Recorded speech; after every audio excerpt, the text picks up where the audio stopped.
Hello everyone, I am Mr. Haroon. I know many of you enjoy listening to these videos as you fall asleep, so before you drift off, I'd love for you to leave a comment letting me know where in the world you're tuning in from. And if you're enjoying the story, don't forget to like and subscribe. Alright, now let's get comfortable, relax, and dive into tonight's case. Story 1. On the morning of June 16, 2005, 27-year-old Morgan Canyapin was making his usual rounds as a cleaner along the banks of the Kawang River, Singapore. His job was straightforward. Pick up trash, clear the debris, keep the area clean. Nothing out of the ordinary. As he walked along the riverbank, his eyes landed on a large, waterlogged cardboard box, sealed tightly with masking tape and half submerged in the mud. At first, he dismissed it as just another piece of trash. He reached down, intending to haul it away, but the moment he tried to lift it, something fell off. The box was heavier than expected, and the water damage had weakened it. It was barely holding together. Then it gave way in his hands. A plastic bag tumbled out, wet and bloated from the river. Through the thin plastic, he could make out what looked like raw meat, swollen and pale. For a moment, he thought it was just discarded food. But then Morgan's breath hitched. His hands trembled as he staggered back. Taking in the details, he saw pale flesh, smooth skin, and a jagged, unnatural cut. The lower half of a human body lay before him, severed cleanly at the waist and the knees. Yet something was even more unsettling. There was no stench of decay, no signs of decomposition. The skin looked fresh, eerily intact, as if this person had been alive just hours ago. A chill crept up his spine. With fingers slicked from water, he fumbled for his phone. This episode may contain sensitive details and graphic imagery. Listener discretion is advised. Within minutes, police arrived at the scene. Officers taped off the area and forensic teams moved in. The discovery of a severed torso was disturbing enough, but it was just one part of a larger mystery. Where was the rest of the body? To find out, authorities expanded their investigation, setting up a 2-kilometer search radius around the Kling River. Special operations officers combed the banks while the police Coast Guard sent boats into the water, scanning the currents for anything that might surface. Unfortunately, the investigation was filled with challenges. At first, investigators considered the possibility that the remains had drifted into Singapore's waters from elsewhere. After all, hundreds of ships passed through the Singapore Strait every day. So there was a high chance that the body was dumped at sea and carried inland by the currents. If that were the case, identifying the victim would be nearly impossible.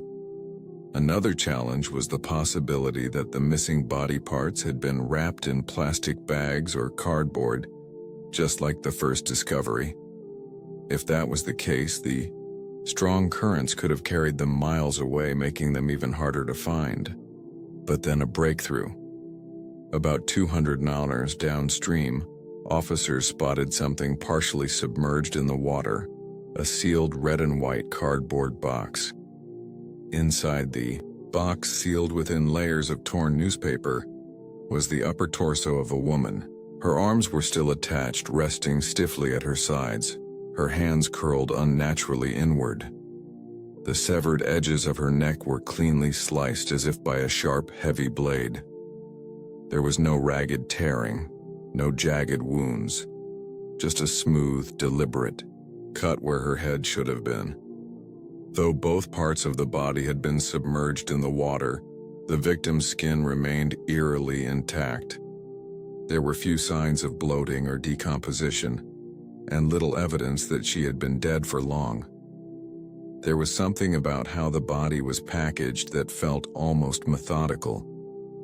The torso had been carefully folded into the plastic bag, its edges tucked in as if someone had taken the time to neatly arrange the remains. But who was this woman? Where was the rest of her? And what did she do to deserve such a gruesome fate? The recovered body parts were swiftly transported to a forensics lab where investigators began piecing together the mystery.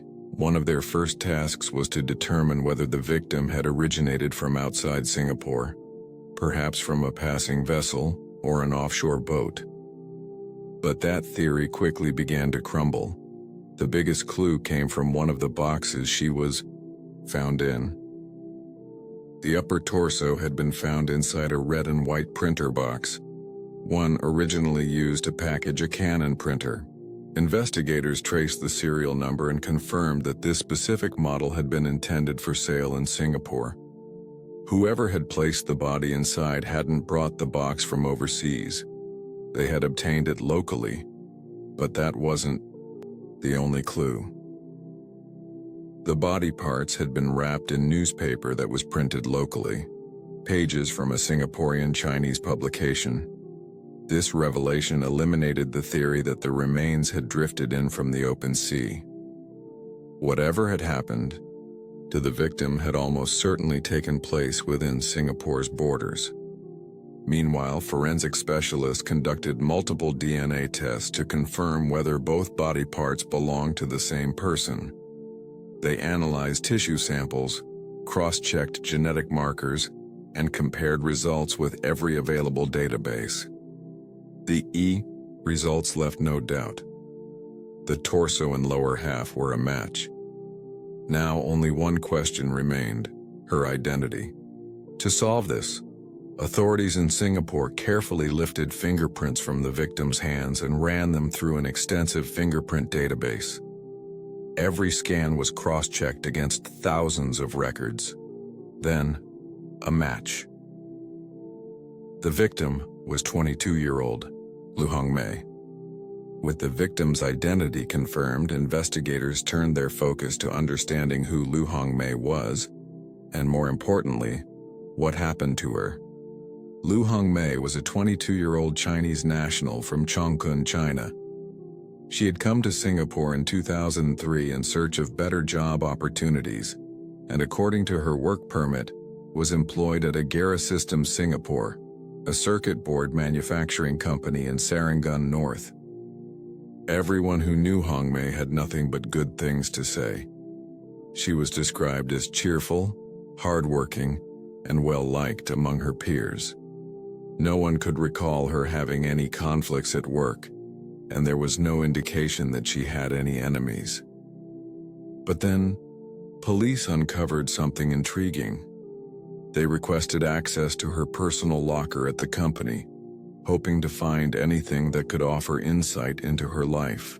Inside, tucked between some documents and personal belongings, they uncovered something unexpected: a note from the company's HR department.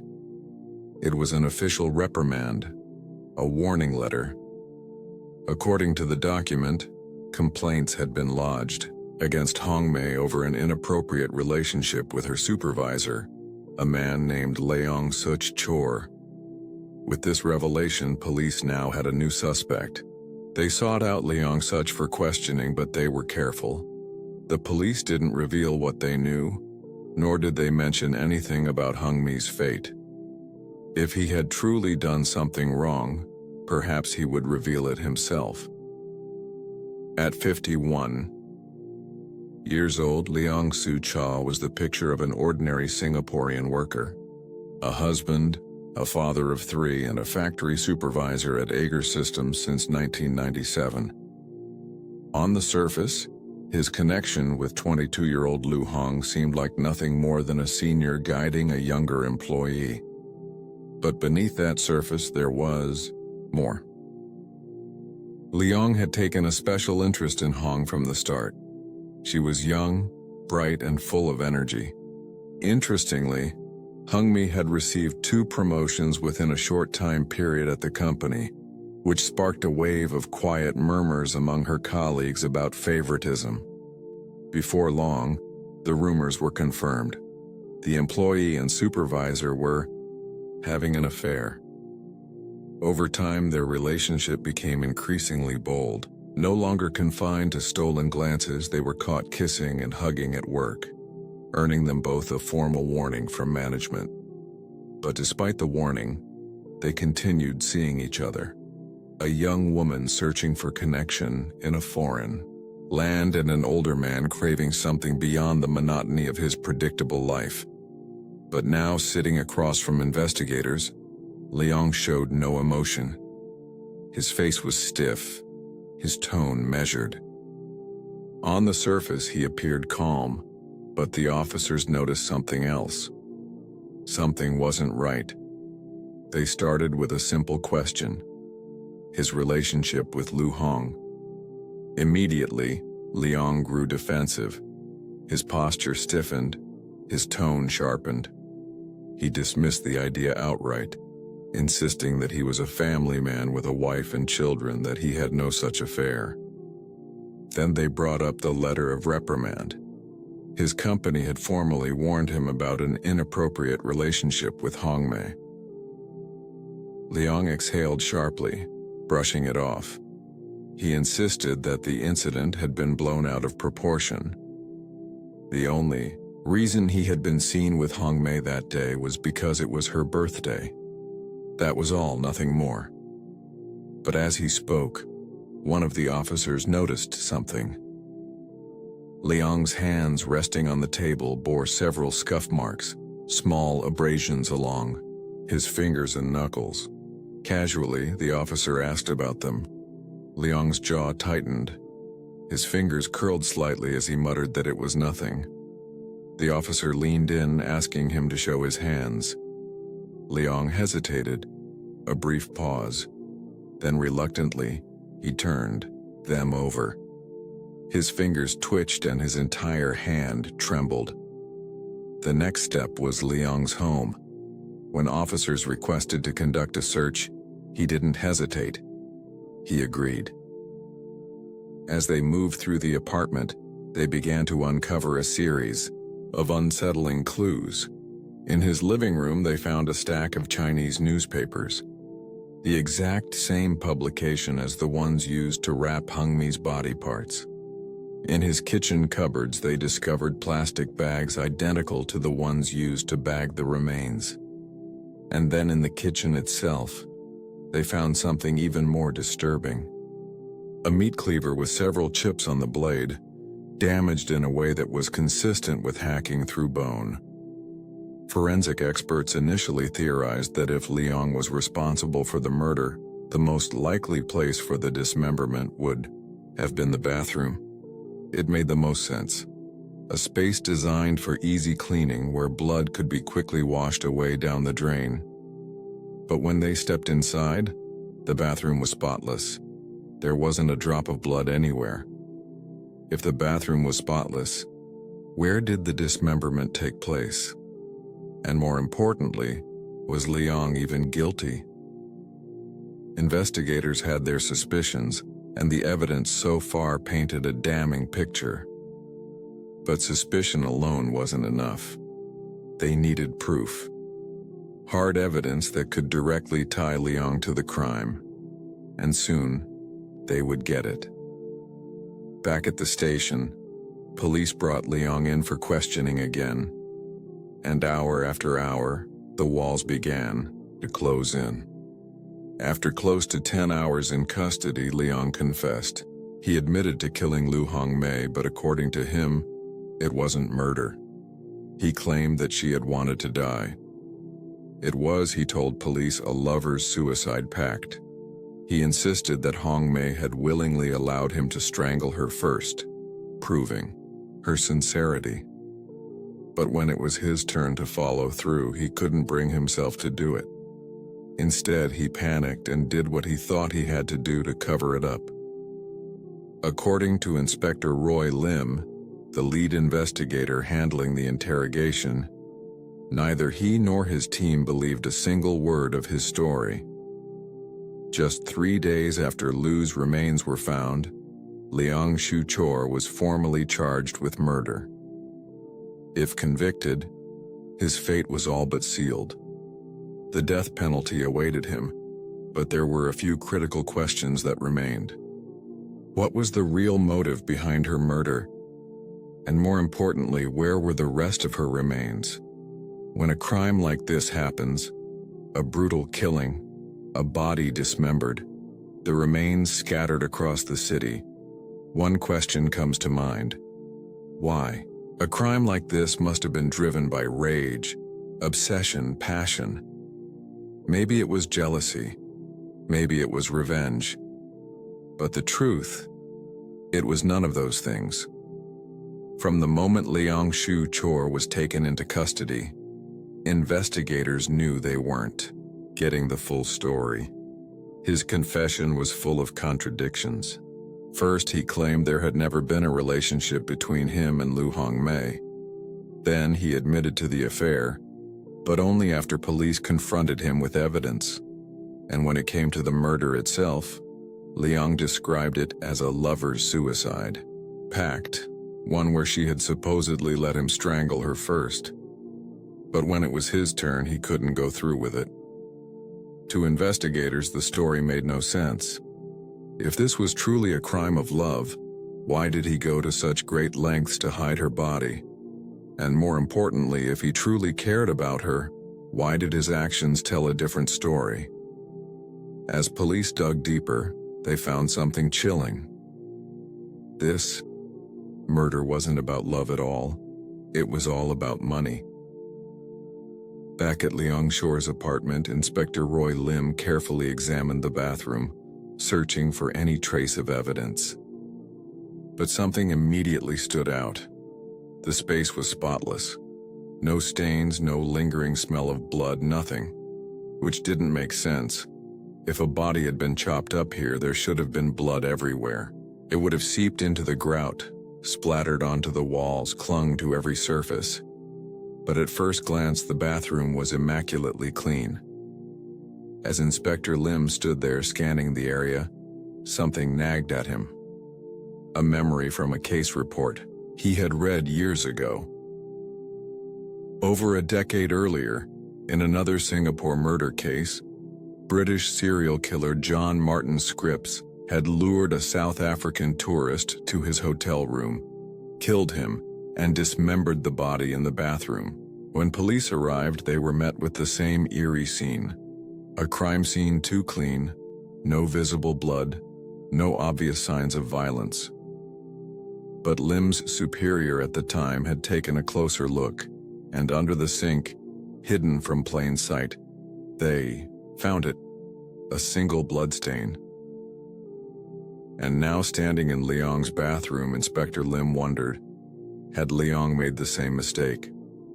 Remembering this, Lim decided to check under the sink, but found nothing.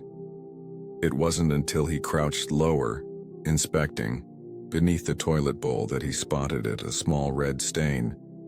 Forensic tests later confirmed what he already suspected. It was blood, and it was a 100% match to Lu Hong. On June 18, 2005, just 3 days after Lu Hongmei's remains were discovered, 50-year-old Liang Shu Chao was officially charged with murder. At the time of his arrest, Liang's wife and eldest daughter were on a holiday in Thailand.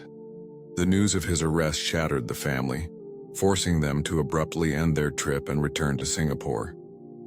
There they reunited with Liang's 2 younger children, his son and youngest daughter, as they braced for what was to come. Together they attended his first court hearing, watching as the man they knew as a husband and father stood accused of an unthinkable crime. While the case had already dominated headlines locally, it also made extensive news coverage in China, particularly in Lu Hongmei's hometown. For those who had known her, the friends, neighbors, and extended family members back in China, the gruesome details of her death were too painful to comprehend. But the hardest part was telling her parents. Reports state that those who were close to the family couldn't even bring themselves to share the truth. The idea of Lu's mother and father, learning that their daughter had not only been murdered, but dismembered and discarded like trash was simply too much to bear. It's unclear how long Lu Hongmei's parents were kept in the dark, or how long those around them tried to shield them from the brutal truth. But a tragedy of this scale couldn't stay hidden forever. Eventually, the reality of what had happened to their daughter would reach them, and when it does, it would be nothing short of devastating. By now, it was clear Lu Hongmei had died, a horrific death at the hands of Liang Xiao. But there were still two crucial questions left unanswered. Why? And more importantly, how? To uncover the full truth, investigators needed one thing first: the rest of her body. After Liang's arrest, a 30-member special operations team combed through the banks and dense undergrowth surrounding the Kawang River, scouring every possible hiding place. Meanwhile, the police Coast Guard deployed patrol boats, navigating the river's currents and tracing its path all the way to the open sea. If the rest of her body parts had been dumped into the water, there was a chance they had already drifted far beyond Singapore's shores. In response, investigators consulted the Singapore Meteorological Service to analyze the river's current patterns over the past few days. They needed to know where the water had been flowing and if something had been thrown into the river at a specific location, where it would likely end up after several days. Using weather data and current patterns, experts provided possible trajectories, helping police determine where to focus their search before it was too late. But there was another concern. It was possible that other cleaners at the pier had unknowingly collected the remains and tossed them into the trash without a second thought. If that had happened, the outcome would be far worse. Because by now, the rubbish would have already been incinerated. With time slipping away, a team of investigators rushed to the Tua's incineration plant, hoping to recover any remaining body parts before they were permanently destroyed. They had learned that trash from the Singapore River was collected and transported to Tua's for incineration every few days.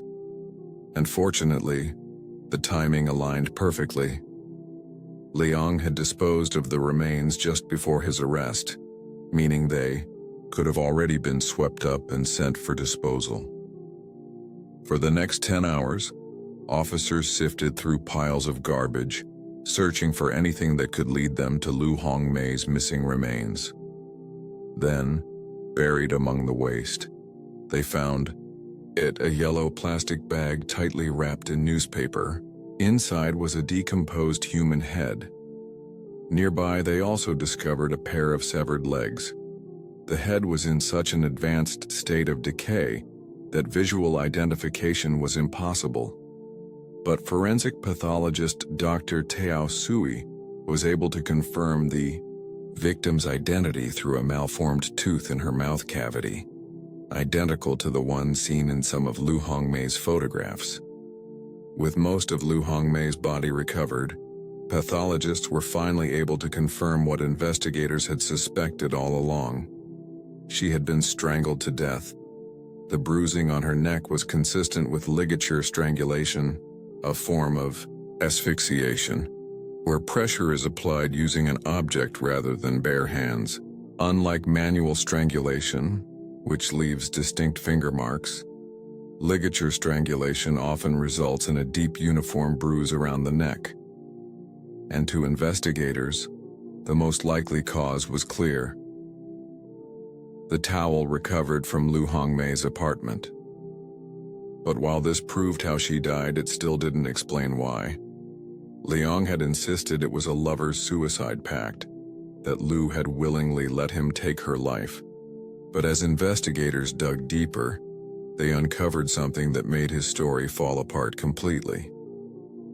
2 days before she died, Lu Hongmei had walked into a police station and filed a report. Her ATM card had been stolen, and whoever had taken it had been draining her savings little by little across multiple locations in Singapore. In total, she had lost $2,000, nearly everything she had worked for. To investigators, this wasn't just a theft. It could be the key to understanding why someone wanted her dead. They turned to the ATM surveillance footage, combing through, clip after clip. Each time the same figure appeared, a slim man wearing a cap and hoodie withdrawing cash from her account. And the moment they saw his face, there was no doubt it was Leong Shou. However, the investigation took an unexpected turn when police discovered that Leong Shou had an identical twin brother living in Singapore.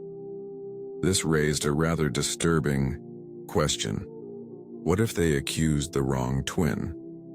Forensic pathologist Dr. Tiao and Sui explained that in cases involving identical twins, DNA evidence alone wouldn't be enough to determine the killer.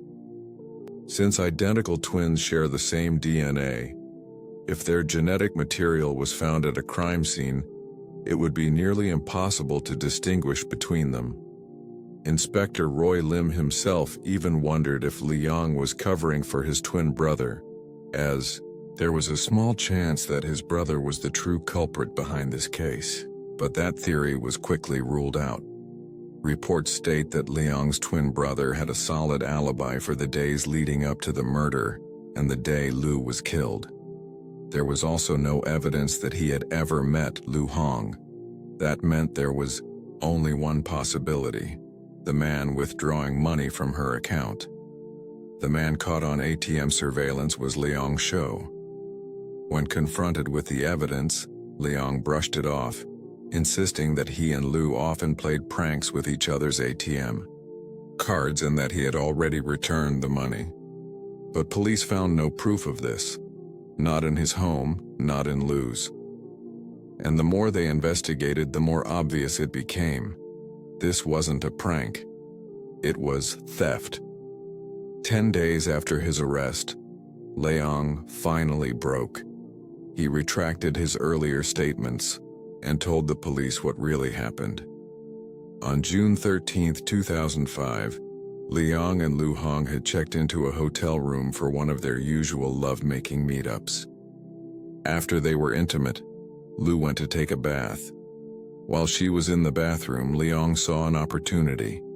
He quietly rummaged through her wallet, took her ATM card, and pocketed it. Once they left the hotel, Leong used her money to go on a shopping spree. It wasn't long before Lu realized something was wrong. Her ATM card was missing, and when she checked her account, so was her money. Panicked, she reported the theft to the police and was advised to visit the bank for further checks. She was scheduled to go on June 15, 2005. But when Leong found out about this, fear set in. If Hong Mei were to see the CCTV footage from the ATMs, she would recognize him immediately. And if she reported him, it wouldn't just mean theft charges.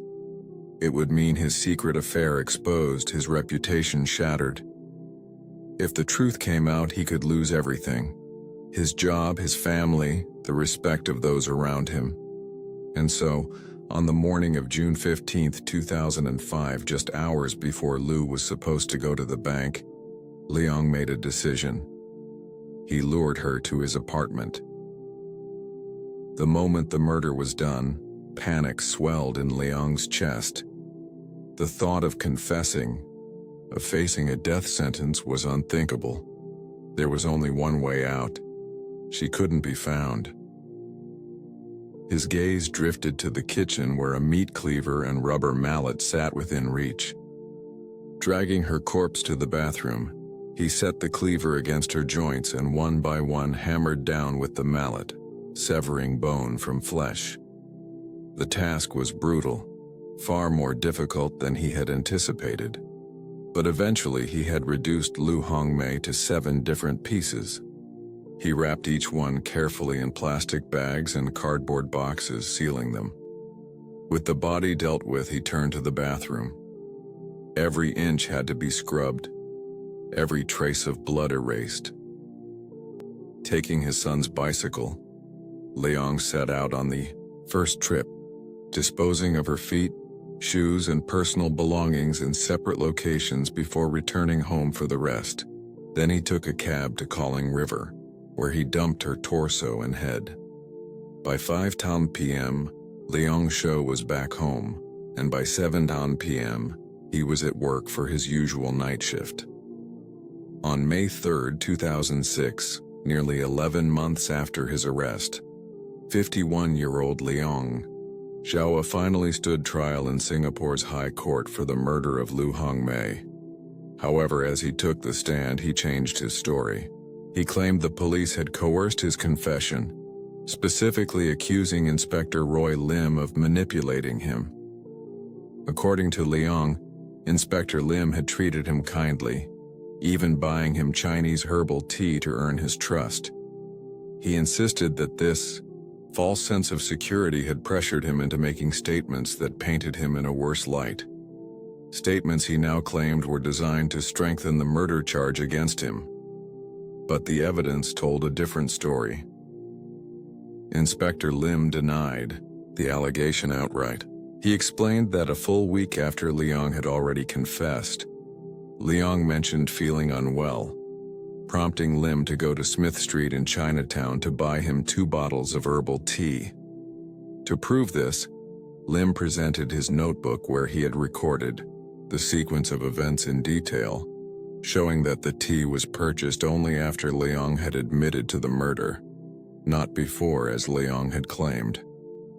With this, the judge ruled that Leong's confession remained admissible as evidence, and his attempt to shift blame onto Inspector Lim was nothing more than a desperate ploy to escape the news. Additionally, ATM security footage captured Leong withdrawing money from Hongmei's account just days before her death. This wasn't a tragic suicide pact as he had claimed. It was theft, followed by a calculated attempt to cover up his crime. After 16 days, the judge delivered his verdict. This was no crime of passion. It was murder driven by greed and self-preservation. Leong stole her savings, then stole her life to keep his crime hidden. The dismemberment of her body showed not a grieving lover but a man determined to erase his mistake. In his final words, the judge made a chilling comparison, saying, "The deceased's demise in the Galing flat on the 15th of June 2005 was no spontaneous suicide. It was a horrific homicide. It was a most disgusting and despicable murder. Lu Hongmei died a very cruel, heartbreaking death." On May 19, 2006, Leong Sichua was found guilty of murder and sentenced to death. After nearly a year and a half on death row, he was hanged in Changi Prison.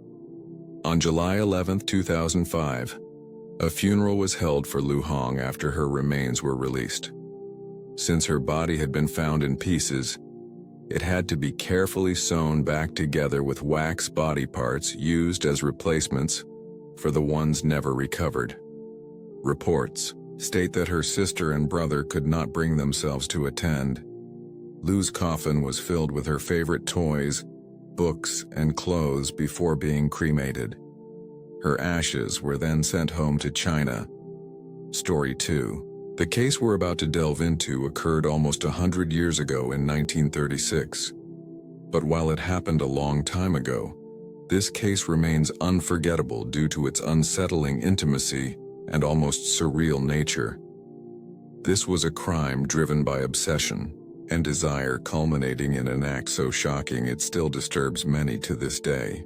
It was the evening of May 19, 1936. A woman checks into a small hotel in Shinagawa, Japan, using a false name. She was polite and unassuming, drawing little attention as she settled into her room. Earlier that day, she had gone shopping, watched a film, and then upon returning to her room, treated herself to a massage and 3 bottles of beer. There was nothing outwardly remarkable about her, just another guest in a bustling city. But outside the walls of that quiet inn, the city was gripped by unease. Tokyo was in a state of unrest. A nationwide manhunt was in full force. Newspapers ran bold, frantic headlines while radio broadcasts delivered constant updates. The victim was a well-known businessman named Kicho Ishida. He had been found dead in a lodging just days earlier. But it wasn't his death that shocked the nation. Rather, it was the gruesome condition of his body. At the crime scene, investigators found something that provided a crucial clue. A message scrolled with blood on the bedsheets that read, "We, Satada and Kachi, are alone." The name Satada, spelled Sada, was also carved into Ishida's left arm. This was one of the key indications that Ishida's death was no accident. It was intentional and most likely deeply personal. His body bore clear signs of strangulation, evident from the bruising around his neck. But authorities soon realized that Ishida's genitals had been severed and were nowhere to be found. Witnesses from the inn reported that Ishida had been staying with a woman in the days leading up to his death. Further inquiries led them to identify this woman as Satada Abe. Soon reports of supposed sightings of Sada flooded in from all over Tokyo, and the police were overwhelmed. Then at 4 in the afternoon on May 20th, 1936, detectives knocked on the door of the small inn in Shinagawa. When the woman answered, she calmly identified herself as Sata Abe. Her small frame and gentle demeanor didn't match the image of a brutal killer, and the officers couldn't help but hesitate. Was this the woman they had been relentlessly pursuing? The one responsible for a crime so grotesque it had sent the entire nation into a panic? Instead of the ruthless murderer they had envisioned, she appeared calm and composed, not the monster the headlines had described. Sensing that the police weren't convinced, Sada Abe reached into the folds of her kimono and carefully retrieved something.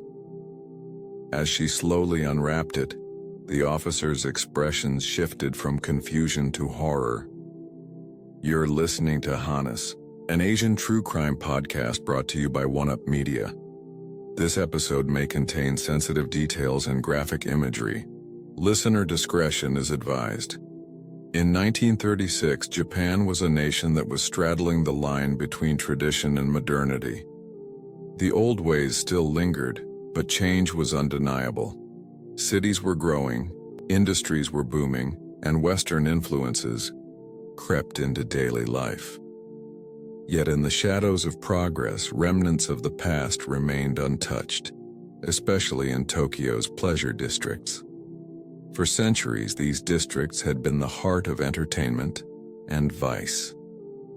Prostitution may be the world's oldest profession, but in Japan's red light quarters, a strict hierarchy determined a woman's fate. At the top were the highest-ranking courtesans, admired for their beauty, intelligence, and talent. Below them were the entertainers who captivated wealthy patrons with music, dance, and conversation. But not every woman in this world found success. Those who failed to attract wealthy clients were forced into lower-class brothels where they had little control over their fate. Here the line between entertainer and prostitute blurred, leaving many with no real choices. This was the world that Satada Abe knew. Once a geisha and later a waitress, she had spent years moving through Tokyo's pleasure districts, a place where desire had a price and love was often transactional. Sata Abe was born on May 28, 1905 in the Candid district of Tokyo. She was the youngest surviving child in a family known for making tatami mats, the traditional straw flooring used in Japanese homes. Her family wasn't part of the wealthy elite, but they lived comfortably. They were well respected in their community, financially stable, and had a good reputation. Sada's father, Shigoshi, was an honest businessman, though some described him as self-centered and indulgent. Her mother, Katsu, doted on Sada, allowing her freedoms that her older siblings never had. Unlike her siblings who worked in the family's tatami business, Satada was encouraged to explore music and the arts. She learned to play the shamisen, a traditional Japanese instrument, and took singing lessons. Although her childhood appeared stable on the surface, signs of trouble were already beginning to show. As Satada entered adolescence, she began to show signs of rebellion. She skipped school, spent time with boys, and wore fashionable makeup, something that was considered inappropriate for a young girl of her class at the time. Her parents, worried about her behavior, tried to rein her in. But during this period, something happened that would change her life forever. At just 14 years old, Sada was sexually assaulted by an acquaintance, an older student from Ko University. In the aftermath, her parents struggled with how to respond. Unsure of how to handle the situation, they made a decision that would set her on a very different path. They sent Sada to train as a geisha. Contrary to common misconceptions, geishas in Japan are not prostitutes. They are highly skilled entertainers deeply rooted in Japanese culture and tradition. They dedicate years to mastering classical music, dance, and the art of refined conversation, serving as cultural ambassadors who entertain guests through performance rather than intimacy. The most esteemed move in elite circles, performing for the wealthy or government officials. However, not all attain such prestige. Those who enter the profession later in life or fail to secure patrons often struggle. For these women, many end up in lower-tier establishments where the distinction between entertainment and prostitution becomes more blurred. Life as a geisha was nothing like Satada had imagined. She had entered this world too late. Real geishas began training as children, spending years mastering dance, etiquette, and music. Sata, already a teenager, was considered an outsider among them.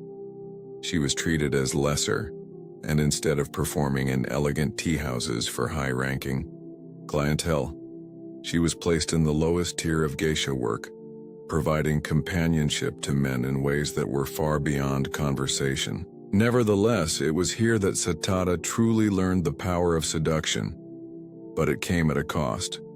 She contracted syphilis, a common but potentially fatal disease if left untreated. In 1925, being diagnosed with syphilis would only mean a lifetime of painful treatments and invasive medical examinations. There was no cure, only crude therapies that were often as harmful as the disease itself. Geisha were largely exempt from these routine health checks as they were considered entertainers, rather than sex workers. Prostitutes, on the other hand, were closely monitored by the government, forced to undergo frequent and often degrading medical inspections. For Satada, the distinction between the two professions had always been thin, but now it was meaningless. If society was going to treat her like a prostitute, forcing her into the same humiliating procedures and marking her as unclean, then why continue the pretense of being a geisha at all? At least prostitutes had control over their own earnings, worked on their own terms, and could abandon the rigid hierarchy of the geisha world, a world that would never accept them anyway. To Sada Abe.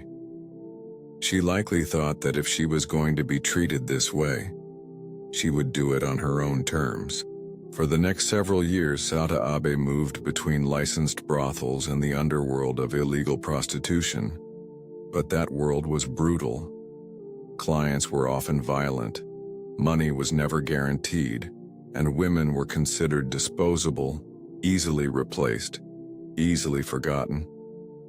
But Sada refused to be just another woman lost in the system. She wanted more control, more security, more power over her own life. She was tired of being at the mercy of others, tired of scraping by while men used her and discarded her. She wanted more, and she was ready to take it. By 1936, years of drifting through the pleasure districts had left her exhausted. She had seen the uglier sides of desire, lived under the control of others, and struggled to find any real sense of security. She wanted stability, a fresh start, perhaps even a chance at a normal life. Eventually, she took a job as a waitress at Yoshida, a modest but well-regarded restaurant in Tokyo. It was a change from her past, a step away from the world of brothels and geisha houses. But it was there that she met the man who would alter the course of her life forever, Kiso Ishida. Ishida was not an extraordinary man in any traditional sense. He wasn't powerful or famous. He was simply a businessman, the owner of the restaurant Yoshida, and a serial womanizer. Though he was married, he had a reputation for seducing his female employees, using his wealth and charm to draw them into his orbit. For most, he was just another unfaithful husband seeking distractions outside his home. But for Satada, Ishida was different. Unlike the men who had treated her as disposable, he showered her with attention. He was playful, indulgent, and unrestrained in his desires. With him, she felt wanted, not as a product to be bought, but as a woman to be adored. He fed something inside her that had long been starved, passion without restraint, affection without conditions. Within no time at all, their affair had escalated, turning into something neither of them seemed willing to control. They would disappear, for days at a time, shutting themselves away in rented tea-house rooms, drinking, laughing, and making love without limits. On one occasion, sources state that they remained in a hotel bed for 4 days straight, lost in their own world. Sometimes they would make love while accompanied by the soft melodies of a geisha singing in the next room. Even as maids entered to serve them sake, they carried on as if no one were there. In those moments, nothing else mattered. No responsibilities, no consequences, just the thrill of desire and indulgence. It was all-consuming, almost hypnotic. But soon it would end in the most horrific way. One night, in the midst of their passion, Satada slipped a sash around Ishida's neck and tightened her grip. To her surprise, he didn't resist. He welcomed it. Encouraged by his reaction, they continued. Over time, Sada became bolder, testing new ways to heighten their pleasure. While Ishida's tolerance for risk grew, what started as a thrill was now a routine, an unspoken game of trust and control that only deepened their obsession with each other. But for Sada, it wasn't enough. To her, the thought of Ishida returning to his wife or lying in another woman's arms was unbearable. The idea that she was just another passing indulgence tormented her. Jealousy crept into every moment, eating away at her until it became something darker, something dangerous. A single thought began to take shape in her mind. If she couldn't have him forever, then nobody would. After 2 weeks of indulgence, their affair finally came to an end. Ishida returned to his life, his restaurant, his wife, his responsibilities. But for Satada, there was no returning to normal. The separation left her restless, on edge. She tried to silence the thoughts with alcohol, drinking excessively to dull the ache, but it wasn't enough. She could not let him go. On May 9th, Sada attended a play in which a geisha, driven mad by jealousy, lashed out at her lover with a knife. The scene unfolded with raw intensity. The woman's fury, the man's betrayal, the final act of desperate possession. Sada sat motionless, her breath shallow, her fingers tightening in her lap. To her, this wasn't just a performance. It was a reflection of the thoughts that had been circling in her mind for days. The idea had already taken root. but now it burned with clarity. The next time she saw Ishida, she wouldn't come empty-handed. 2 days later, on May 11th, Satada prepared to meet Ishida once again. Another night of passion awaiting them. But this time she had a plan. Before meeting him, she stopped at a pawn shop gathering pieces of her clothing to sell. The delicate silks and fine fabrics that once clung to her skin were now nothing more than currency, traded for a handful of bills. With the money in hand, she walked to another store and carefully selected a kitchen knife. She slipped it into her bag, her fingers grazing the cold steel, feeling its weight against her palm. As she set off toward Ishida, her heartbeat quickened. Not with doubt, not with fear, but with certainty. That night, as they lay together once again, Sada finally pulled the knife from her bag. The scene from the play she had watched days earlier replayed in her mind. The geisha, consumed by jealousy, threatening her lover with a blade. Now Sata was reenacting it. Pressing the cold blade against Ishida's chest, she accused him of dressing up for another woman. Her voice was sharp and trembling with rage. Ishida flinched, startled for a moment, but to Sata's surprise, a slow smile began to spread across his face. Amused by her jealousy, he leaned into the danger, teasing her, testing her resolve. Before long, the tension between them morphed into something else, reigniting their passion, wild, reckless, and unrestrained. At one point, Sada slid the knife down his body, pressing the blade against the base of his genitals. Leaning in close, she whispered that she would make sure he never touched another woman again. Ishida just laughed. For the next 2 nights, they pushed each other further, exploring the edge between pleasure and pain. At Sada's command, Ishida would wrap his hands around her throat, squeezing until she teetered on the brink of unconsciousness. She would also do the same to him, and both of them would be lost in the dangerous thrill of control and surrender. But on the evening of May 16th, as their bodies moved together, Satada reached for her scarf and slipped it around Ishida's neck. This time, a little tighter than usual, she watched as he writhed beneath her, his body tensing under the strain.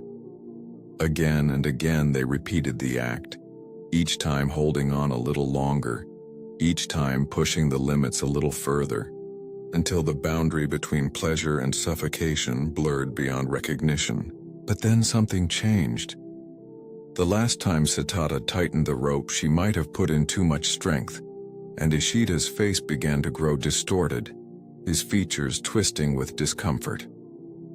The pleasure that had once fueled their game was gone, replaced by something unsettling, something wrong. Ishida groaned, his body struggling to recover, muscles locked in tension that refused to fade. Desperate for relief, he reached for a bottle of Caladan and swallowed 30 tablets, hoping that the powerful sedative would dull his pain. As the sedative dragged him into drowsiness, Ishida turned to Sada, his voice slow and uncertain. He asked if she was going to do it, if she was going to wrap the cord around his neck again while he slept. This was not a plea for mercy, nor a request, just a question lingering between them.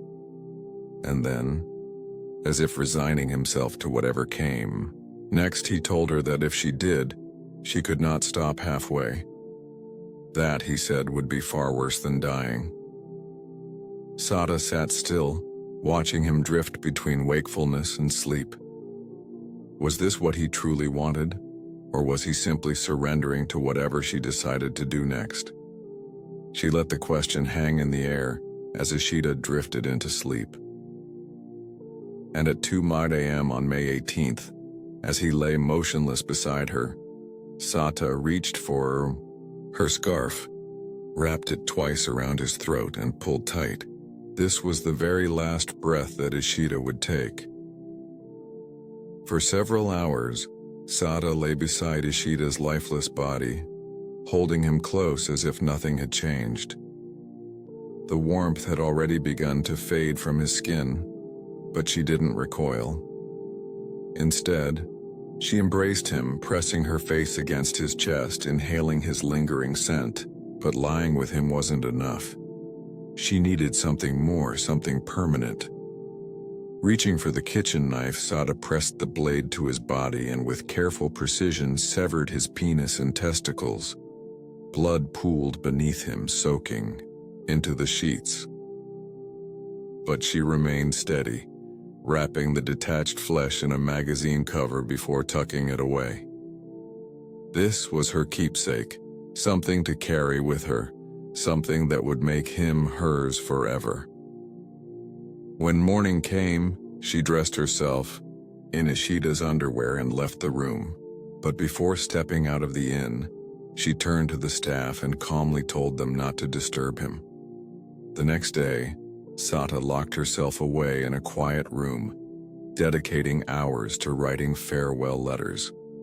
One was meant for Omi, the man she had once loved. Another was addressed to a close friend, and the final letter, perhaps the most painful, was written to Ishida himself. With each carefully chosen word, she tried to put into writing what could never truly be explained. She had already made her decision. A week from now, she would end her own life. But before that, there was something she couldn't let go of. Beside her, wrapped carefully in paper, lay the last physical piece of Ishida, the part of him she had taken as her own. Slowly, Sada unwrapped it, her fingers trembling. But it wasn't fear that made her hands shake. It was longing. What Sada did next defied all reason. She ran her fingers over the lifeless flesh and then grabbed it with her hands. Lifting it to her lips, she pressed it gently against her mouth, closing her eyes, trying to summon the illusion that he was still with her. But it didn't stop there. At one point, she even removed all her clothes and tried to insert Ishida's severed genitals into herself.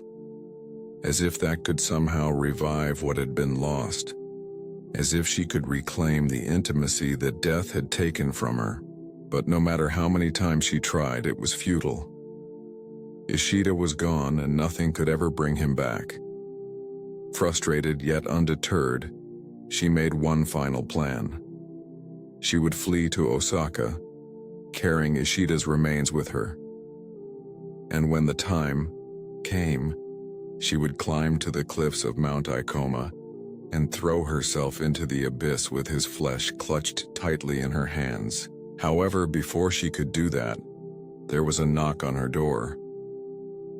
At 4 p.m., the local police arrived at the inn following reports of a woman traveling under a false name.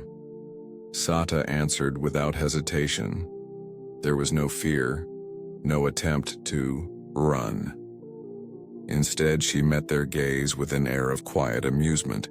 She told them there was no need for formality. The officers hesitated, unconvinced. The woman who was standing before them was soft-spoken, composed, and did not match the image of the fugitive they had been hunting. But then, Sada reached into her pocket, retrieved something, and slowly unwrapped it before their eyes. The detectives recoiled in horror because in her hands were the severed remains of Kicho Ishida. Sada was arrested and subjected to 8 rounds of interrogation, each session peeling back the layers of her unsettling devotion. When asked why she had severed Ishida's genitals, her response was chillingly simple. She couldn't take his entire body with her, so she took the one part that held the most vivid memories. But it was her explanation for the murder itself that truly fascinated the nation. Records state that as she spoke, her eyes sparkled with an eerie excitement. She confessed that she hadn't killed Ishida out of jealousy, but out of love. As long as he was alive, he could still be with other women. But in death, he would belong to her alone. Sada Abe's trial began on November 25, 1936, drawing massive public interest. By dawn, crowds had already gathered outside the courthouse, eager to witness the proceedings. Her crime captivated Japan, not just because of its brutality, but because of the raw, obsessive passion behind it. Before receiving her sentence, Sada made a final statement, insisting that she was not the sexual deviant the public had made her out to be. She spoke of Ishida as unlike any man she had ever known, claiming that while she had been with others out of affection rather than money, no one had ever made her feel the way he did. But no matter how deep her love had been, murder was still murder. On December 21, 1936, she was convicted of murder and mutilation of a corpse. The prosecution had pushed for a 10-year sentence, but interestingly, Sada herself claimed she deserved the death penalty. In the end, she was sentenced to just 6 years in prison and was sent to Tachai Women's Penitentiary, where she was registered as prisoner No. 11. 4 years later, in 1940, her sentence was commuted as part of Japan's 2600th anniversary celebrations of its mythical founding. Then on May 17, 1941, exactly 5 years after the murder, Sada Abe walked free. After her release, Sada Abe faded from public life, but her story never did. The details of her crime took on a life of their own, twisting into myth and speculation. Among the most infamous rumors was the reason behind Sada's obsession. Many believed that Ishida's manhood was likely of an extraordinary size, the key to her uncontrollable desire. However, the officer who interrogated Sada dismissed the rumor entirely. Ishida, he claimed, was physically unremarkable. He had even asked Sada about it directly, but she only laughed, brushing off the idea. Size, she insisted, had nothing to do with her obsession. It was his skill, his passion, and the way he made her feel that had consumed her completely. After Sada was sent to prison, Ishida's severed remains were sent to Tokyo University Medical School's Pathology Museum, preserved and labeled as a curiosity. Years later, after World War II, they were put on public display, a grim relic of one of Japan's most infamous crimes. But after some time, the display vanished without any explanation. As for Sada Abe, the last known record of her was her death in 1971 at the age of 66. Story 3. This entire story, as with many before, begins with a grim discovery. In the early days of April 2023, police in South Korea received a call about a tragic scene near the Deing Dam in Tiosi-jun, 140 kilometers south of Seoul. What they found was harrowing: a shallow grave containing the remains of a woman. The body was soon identified as a missing 48-year-old resident of Gangnam, Seoul. This discovery weighed heavily on the investigators. Her disappearance had been reported just days earlier, and now their worst fears were tragically confirmed. With the location of the body established, detectives turned their attention to Gangnam, the last place she was seen alive. To find out what really happened to this woman, they needed to retrace her steps and fast. Witnesses reported seeing her near her home on the night she vanished. In a district like Gangnam, with its maze of traffic intersections and ever-watchful security cameras, there was a chance that whatever had happened to her had been captured on film. Without hesitation, the team of officers began combing through hours of grainy footage from nearby cameras. Then, at one quiet intersection, they found it. At the bottom of the screen, the timestamp flickered. March 29, 2023, 11:49 p.m. The video shows a darkened street illuminated only by the faint glow of streetlights. A car rolls into frame, slowing as it approaches the intersection, its headlights piercing through the darkness and casting shadows across the pavement.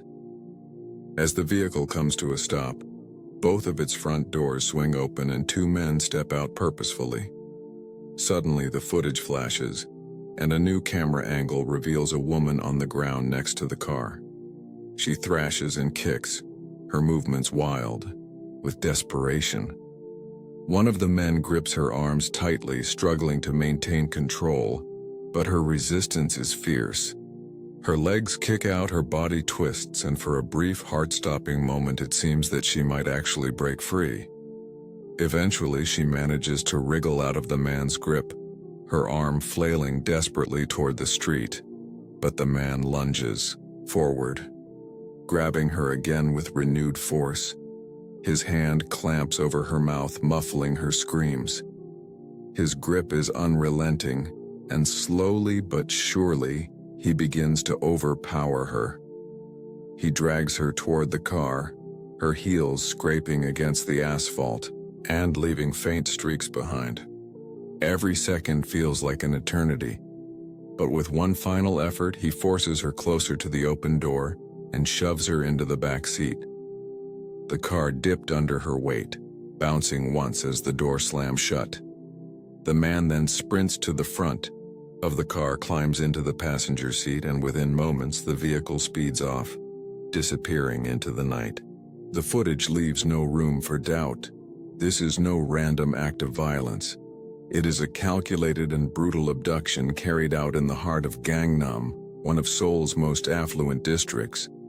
But the crime's origins trace back months earlier to an investment that went disastrously wrong. A cryptocurrency crash had set off a catastrophic chain of events, and those who had poured their trust and their savings into what they believed was a golden opportunity were now on the brink of desperation. Fortunes vanished overnight, replaced by anger, betrayal, and a desperate need for answers. For most, the devastation ended with financial ruin, but for others, it ignited something far darker. When the numbers turned red, lives were shattered, and for the woman, her fate would unravel in the most horrific way. The woman in the CCTV video was positively identified as the victim whose body had been discovered near the Deong Dam. Investigators connected the two through witness reports, the timing of her disappearance, and the clothing seen in the footage, which matched what she had been wearing when she was last seen alive. But the video alone wasn't enough to explain why she was taken or why she was murdered. What could have driven a group of individuals to such extreme lengths in the heart of one of Seoul's safest districts?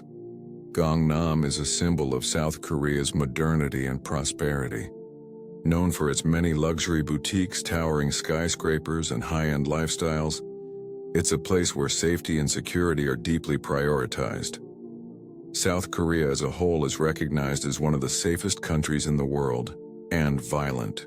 Crime is exceptionally rare, but in a place like Gangnam it's nearly unthinkable. The district's streets are lined with hundreds of surveillance cameras, and its neighborhoods are frequently patrolled by private security. And that's what made the events of March 29, 2023 so shocking.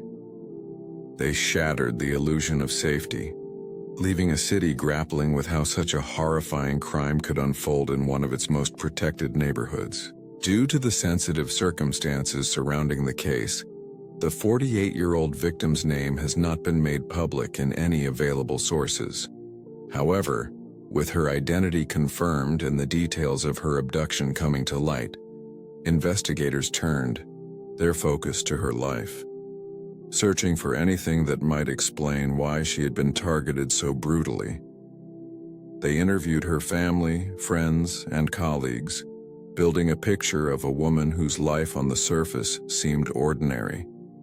But as they dug deeper, a more complex narrative began to emerge. She wasn't just a private individual. She was someone with significant influence in a specific high-stakes world.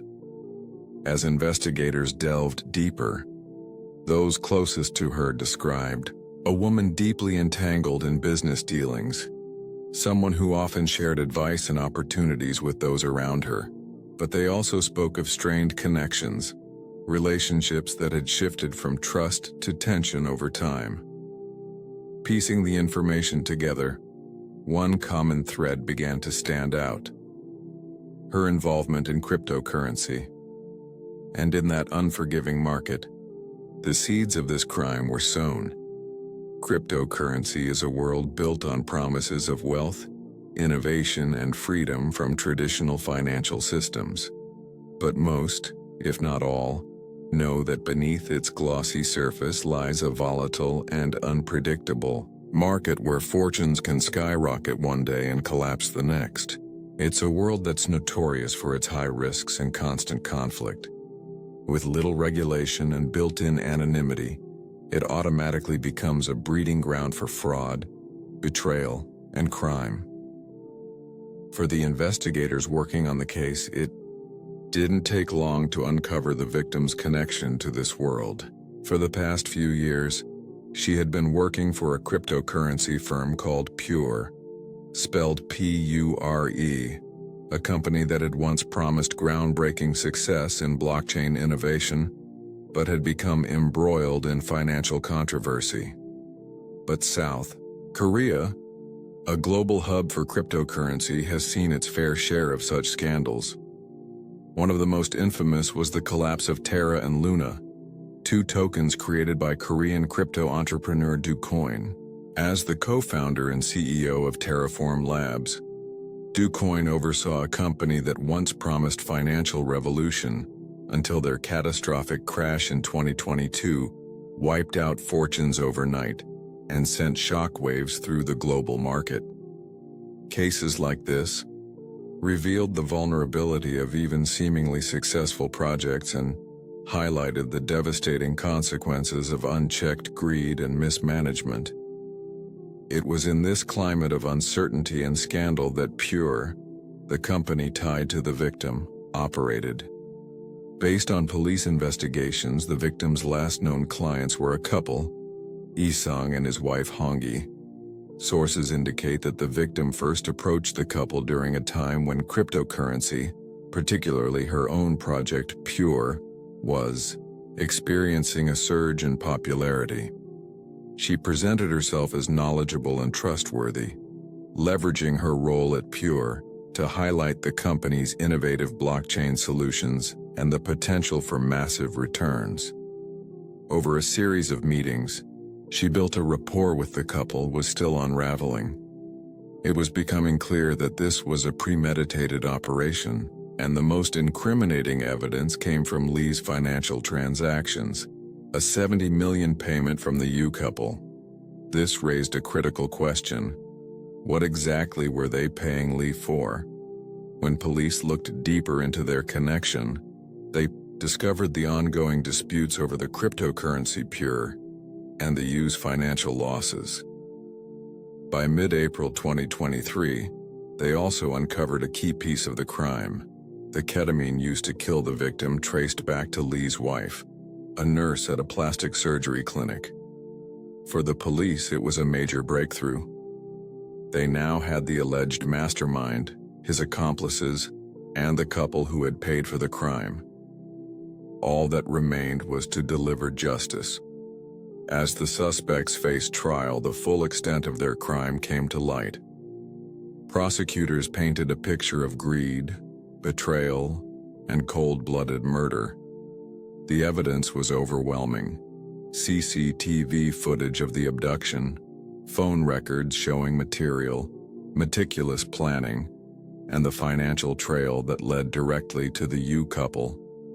Lee Kyung-woo initially confessed to the crime but later recanted, claiming his confession had been coerced and that he never intended to kill the victim. Wang Daehan, his close accomplice, pointed fingers back at Lee, insisting that Lee had orchestrated every detail. Meanwhile, Yan Ji-ho admitted his involvement in the crime, offering little defense. On the other hand, the couple denied ever paying Lee to commit the murder, claiming that the money paid to him was for unrelated reasons. However, the court found their explanations unconvincing, concluding that they had financed the crime in CDMILA, a desperate bid to recover their losses and take revenge on the victim. After months of testimony, the final verdict was delivered. Li Qiwang-wu and Huang Dehan were found guilty of murder and sentenced to life imprisonment. Their accomplice, Hyun Ji-ho, received a 25-year sentence for his cooperation and lesser role in the plot. As the supplier of the ketamine used in the murder, Lee's wife was also convicted and sentenced to 5 years in prison. One of the most haunting aspects of this crime was the verdict of the Yu couple.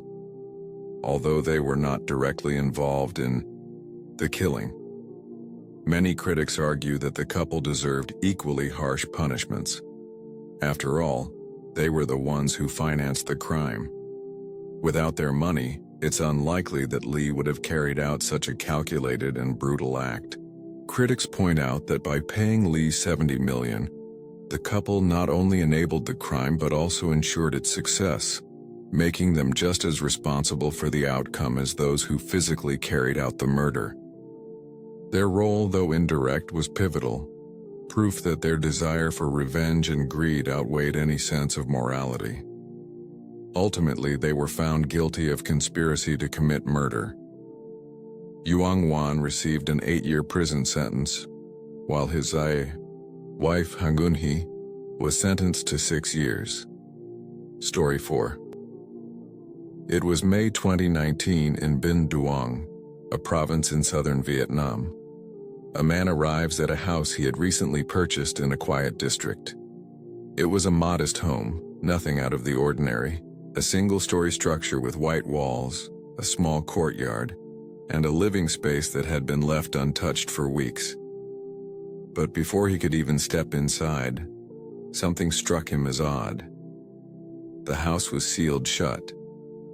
Several padlocks hung from gates, doors, and entrances as if someone had gone to great lengths to keep people out. One by one, he broke them open, and after a while, with the outer barriers cleared, he turned to the main door. He slid the key into the lock, twisting it, with a firm click. With a slight push, the door creaked open. As he stepped into the living room, his eyes landed on something strange. Scattered across the room were religious books, their pages filled with complex teachings and unfamiliar symbols. Some were stacked neatly, while others lay open as if left behind in a hurry. Beside them, rolls of adhesive materials, duct tape, silicone sealants, and plastic sheets. And then in the bedroom there was a blue plastic water tank, large, sturdy, and completely out of place. Curious, he stepped closer. It stood firmly in the bedroom, its surface smooth and unmarked. Something about it felt off. Too large to be storage, too out of place to be furniture. He knocked twice, expecting the hollow ring of an empty container, but instead a dull, muted sound. The tank was dense, packed, and sealed. Planting his feet, he pushed against the side, trying to shift it even slightly, but it barely moved. Whatever was inside wasn't just heavy, it was unnaturally so. He stepped back, wiping sweat from his brow, his pulse quickening. Then, hesitating only for a moment, he stepped closer. Curiosity creeping in, he grabbed the lid and took it off, and that's when he saw it. Strands of dark matted hair trapped beneath layers of hardened cement. This wasn't trash. This was a person. You're listening to Hannes, an Asian true crime podcast brought to you by One Up Media. This episode may contain sensitive details and graphic imagery. Listener discretion is advised. Still reeling from what he had just seen, the man staggered back, his breath uneven. Then footsteps. His workers had arrived. They had come expecting a routine cleanup. But instead, they were about to witness something horrifying. As they stepped inside, their eyes landed on the blue plastic tank. Some hesitated, Others moved closer, drawn to the strands of hair trapped beneath the hardened cement. A tense silence followed, and the realization settled quickly. Without another moment's hesitation, the homeowner reached for his phone. It wasn't long before police arrived, their patrol cars pulling up to the quiet street. Inside, they moved swiftly, scanning the scattered religious books and adhesive materials. But their focus immediately locked onto the sealed plastic tank in the bedroom. The strands of hair trapped in the cement left no doubt they were dealing with a body. But something else also caught their attention. Outside in the backyard, officers spotted another barrel nearly identical to the one inside, but this one was in far worse condition. The plastic had buckled and split open in places, and the cement inside had fractured, revealing jagged cracks along its surface. Whatever was inside had been sealed away, but now time and the elements had begun to break it apart. One officer stepped closer, his eyes scanning the damaged plastic tank. At first, it was difficult to tell what lay beneath the layers of hardened concrete, but something about it seemed off. As he examined the break more closely, he noticed irregularities in the surface, areas where the cement appeared uneven, as if it had hardened around something solid inside. Small gaps had also formed, but the concrete had crumbled away, and among the rough, fractured surface, a few strands of hair peeked through, eerily similar to what had been found inside the house. This was likely another body. Within minutes, the entire property was locked down, police tapes stretching across the perimeter as forensic teams moved in. What had started as one gruesome discovery had now escalated into something far more disturbing. A house concealing not one but two bodies buried in layers of cement hidden in plain sight. Over the next few hours, police carefully removed the bodies from both barrels and transported them for forensic examination. Days later, autopsies confirmed the victims were two men, and through fingerprint analysis, their identities were revealed. The first victim was 50-year-old Trandik Lin, and the second was Tran Trian, age 27. With the bodies identified, police shifted their focus to the people who had lived in the house previously. Whoever they were, they had gone to great lengths to disappear, as they had left behind no personal belongings, no clear signs of recent activity, and no immediate clues as to where they had gone. Investigators dug into property records, combing through rental agreements, utility bills, and transaction histories to track down the previous occupants. Their search soon led to two names, Pham Ten Ha and Trini Hong Hoa, the most recent tenants of the house. But had these women vanished to cover up a crime? Or was there another reason for their sudden departure? There was also another detail, something that made the crime scene even more unsettling. Scattered across the house were strange religious texts, some carefully arranged, others left open, as if a ritual had been abandoned mid-act. Had these beliefs led to murder or been twisted into something far darker? And if so, what exactly had happened inside that house? As police worked to piece together the timeline, the autopsy reports provided a crucial detail. The two victims had likely died about a month before their bodies were discovered. When investigators reviewed rental records, they found something that raised even more suspicion. The two female tenants had vacated the house around the same time, approximately a month prior to the discovery of the bodies. This timeline was too precise to ignore. The first real break in the case came from neighbors. Some recalled seeing a small group of women living there, but their behavior had always seemed unusual. Unlike the other homes in the area where families and tenants came and went freely, this house remained closed off from the world. When the women did step outside, it was brief, discreet, and without conversation. Eventually, Police questioned the neighbors about when the tenants had left, but most had no clear answer. No one had seen them pack. No moving trucks had arrived, and there had been no signs of a departure. Within hours, a nationwide search was issued for the two women. About 50 kilometers away from the crime scene in Thursday Chowot City, life moved at a different pace. The streets were calm, the air thick with late afternoon heat, and in a modest hotel tucked away from the main roads, guests came and went without drawing much attention. Inside, the atmosphere was quiet, the soft hum of air conditioning and the occasional murmur of conversations at the front desk. It was the kind of place where no one asked too many questions, a temporary stop for travelers passing through. But in one of the upper floor rooms, a group of 4 women had been staying longer than most. By now, news of the gruesome discovery in Binqiang had spread across the country. Nationwide alerts were issued for Pham and Trin, the 2 women identified as the previous occupants of the house and key suspects in the case. Their names and faces were plastered across newspapers, aired on television, and distributed to law enforcement agencies nationwide. And as it turned out, someone was paying attention.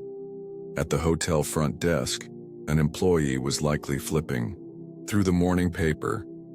The headlines stood out immediately. 2 women wanted for questioning in connection with bodies found in a water tank. A glance at the accompanying photos and the employee's stomach tightened with unease. The employee didn't react or show alarm, but in a quiet, calculated movement, they turned toward hotel security and discreetly whispered what they had just realized. Within moments, a call was placed and police were on their way. But upstairs, Pham and the others were already on edge. They had been in hiding for weeks, moving carefully, ensuring their presence remained as unnoticed as possible. But now, something felt off. Maybe it was the way the hotel staff had started glancing in their direction. Or maybe it was pure instinct, the same instinct that had kept them one step ahead until now. Whatever the reason, Pham wasn't about to ignore it. Without hesitation, the group prepared to leave, grabbing their belongings and heading downstairs to the front desk. They asked for their identification back, but the receptionist hesitated for a moment, just long enough for Pham to sense that something was wrong. Then the hotel's main entrance had been locked. Before they could react, the distant glow of red and blue lights flashed through the lobby windows. On May 18, 2019, Pham Tianha and Trini Hong Hoa were arrested on suspicion of murder. Along with them, 2 other women who had been traveling in their group were also taken into custody. Their arrest was a breakthrough for investigators, but the case was far from over. There were still critical questions left unanswered. Why were 2 men murdered and encased in concrete? What really happened inside that house in Binqiang? And most importantly, who was Pham Tianha? Before she was a wanted fugitive, Pham Tianha was just another ordinary woman living in Ho Chi Minh City. Records state that she was educated, driven, and independent, the kind of person who seemed to have her life figured out. In her late 20s, she opened a coffee shop in a prime location, a cozy yet modern space that quickly became a favorite among locals and travelers alike. She poured everything into the business, her time, her passion, her savings, and for a while, it paid off. Her life was stable, comfortable, successful, but somewhere along the way something changed. At some point in 2017, her focus began to shift. The coffee shop, which was once the center of her world, no longer seemed to hold the same importance. Her mind was elsewhere. And then, almost overnight, she walked away from it all. She closed. Her business distanced herself from old friends and withdrew from the life she had built. Why? because she had found something new. She had discovered Fa Luan Gong, a practice that to outsiders appeared to be nothing more than a form of spiritual meditation. But beneath its surface, Fa Luan Gong was known as one of the most controversial and divisive spiritual movements in the world. While it promoted inner peace and self-discipline, many critics accused it of being a cult, enforcing extreme beliefs and strict, unwavering devotion from its followers. For Pham, it may have begun as a simple curiosity, but it quickly consumed her, leading her down a path that would ultimately end with 2 men dead at her hands. With the suspects now in custody, investigators were finally in a position to piece together the truth. Now, the 4 prime suspects in the case were sitting across from them in the interrogation room, and it was time to hear their side of the story. But before they could understand why the 2 men were murdered, they needed to uncover what they had been involved in and how they had ended up in that house to begin with. The answers, it seemed, were hidden in plain sight. When the police first entered the house, they found stacks of religious texts with their pages filled with complex symbols and spiritual teachings. There were also rolls of adhesive materials, duct tape, silicone sealants, plastic sheets, all used to seal off rooms, restrict movement, and block out the outside world. In preliminary interviews, neighbors told police that they recalled strange, silent gatherings at night. They spoke of figures moving behind the covered windows and sometimes the faint murmur of voices chanting words they couldn't understand. To the outside world, it was just another house, but inside it was something else entirely. One by one, the 4 women were questioned. At first, they spoke calmly, methodically, as if none of this was unusual. There was no panic, no visible guilt, but something about them felt off. As part of standard procedure, police conducted a background check to see if the 4 suspects had any prior records or connections to each other. It turns out the 4 women were followers of Falun Gong, one of the most controversial spiritual movements in the world. Pham initially led a small but dedicated group of followers, all practicing under her strict guidance. No one knows for sure how many members she had at the start, but various reports estimated to be between 4 and 10. Over time, some of the members began to walk away. Perhaps it was the harshness of the practices or the rigid rules that she imposed. But whatever the reason, their numbers thinned. But among those who stayed was Pham's own mother.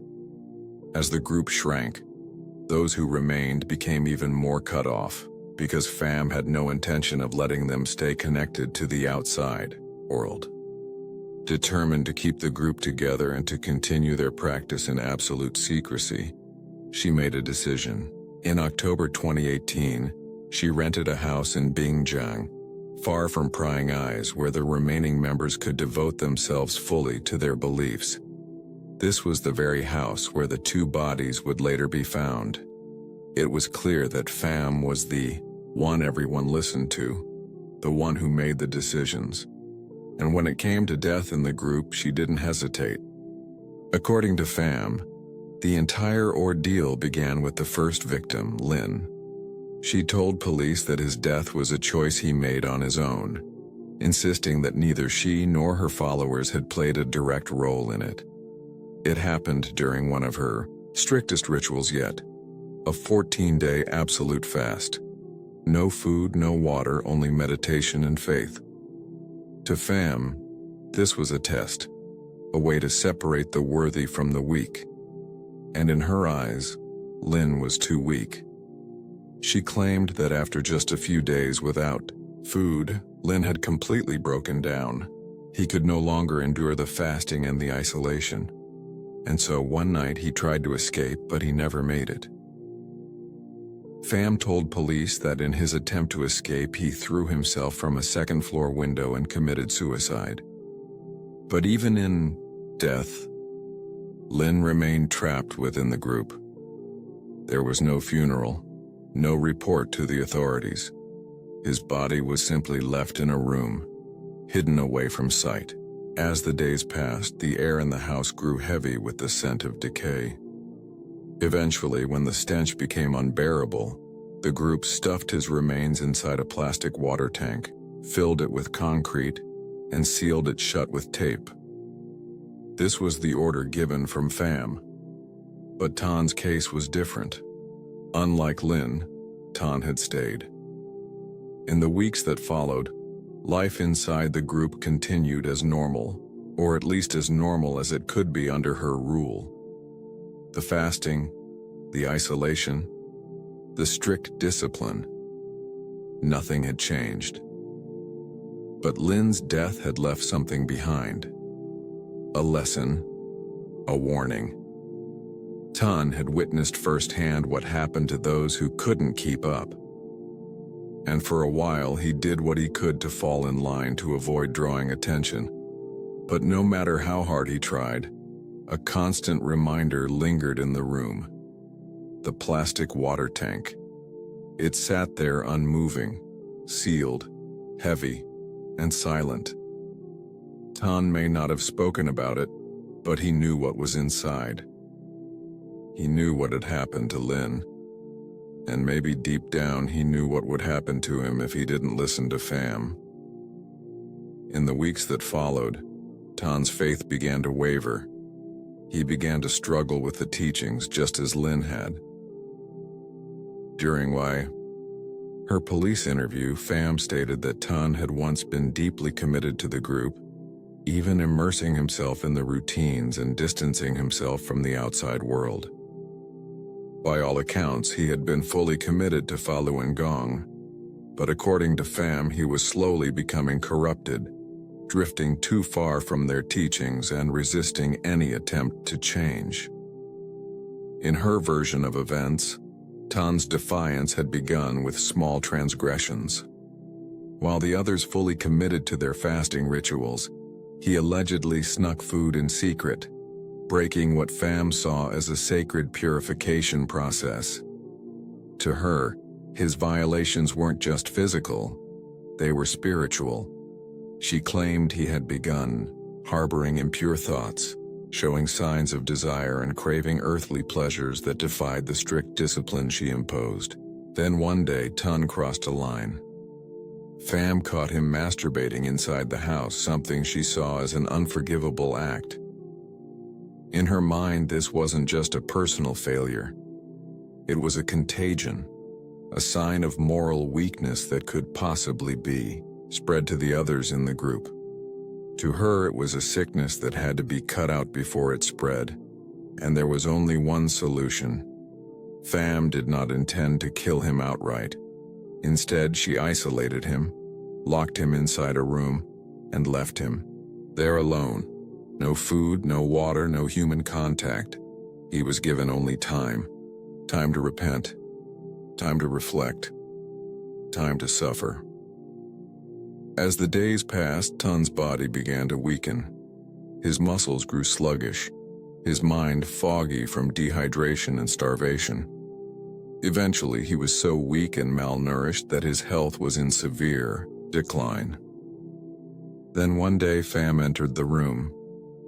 She stood over him, watching as he struggled to move, to speak, to hold himself upright. And then, in a voice calm and assured, she told him not to worry. She would heal him. Shortly after, she sent for one of the women in the group to buy an electric actuator, a device that's commonly used in acupuncture treatments, meant to restore, balance, ease pain, and bring the body back to health. At least, that's what she wanted him to believe. By the time the machine arrived, Tan was already too weak to fight back. Under Pham's instructions, the women pressed the device against Tan's body, sending a sudden jolt of electricity coursing through him. His muscles seized, his breath hitched, and a sharp involuntary gasp escaped his lips before his body slumped to the floor. But it wasn't enough. He was still alive. So Pham stepped forward to finish what she started. She reached down, wrapped her hands around his throat, and began to squeeze. For the next few days, Tan's body remained untouched, left in the room, as if it no longer existed. Meanwhile, the others continued their practices completely unfazed. But the smell soon became impossible to ignore. They couldn't leave him there forever. And so they followed the same method as before. Another barrel was brought out. His body was lowered inside. Concrete poured over him. The container sealed shut with tape. After months of investigation, Pham Titiha and her followers stood trial for the murders of Tran Duc Lin and Tran Triton. She stood before the court and justified everything, claiming that Lin had chosen to take his own life, that his death was not their responsibility. As for Tun, she argued that his execution had been necessary, a purification to rid the group of his spiritual corruption. Her followers echoed her words, but when pressed, they insisted that they were only following orders. However, the court refused to accept their version of events because the evidence painted a far more brutal reality. Lin's death wasn't as simple as Pham claimed. His autopsy showed signs of physical trauma, raising questions about what really happened. If he had truly taken his own life, why was his body kept hidden for days? Why hadn't anyone sought help? And then there was Tun. He had been locked away and starved, left to grow weaker until he was barely able to fight back. Then he was electrocuted and strangled to death. His murder was clearly premeditated. This was never about purification. This was about control, submission, power. Pham was not just a spiritual leader. She had isolated, manipulated, and ultimately executed those who no longer fit into her vision of the group.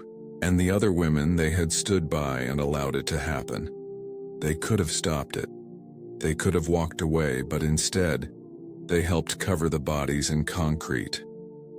To the court, there was only one conclusion. This was murder. After a lengthy trial, the verdict was delivered.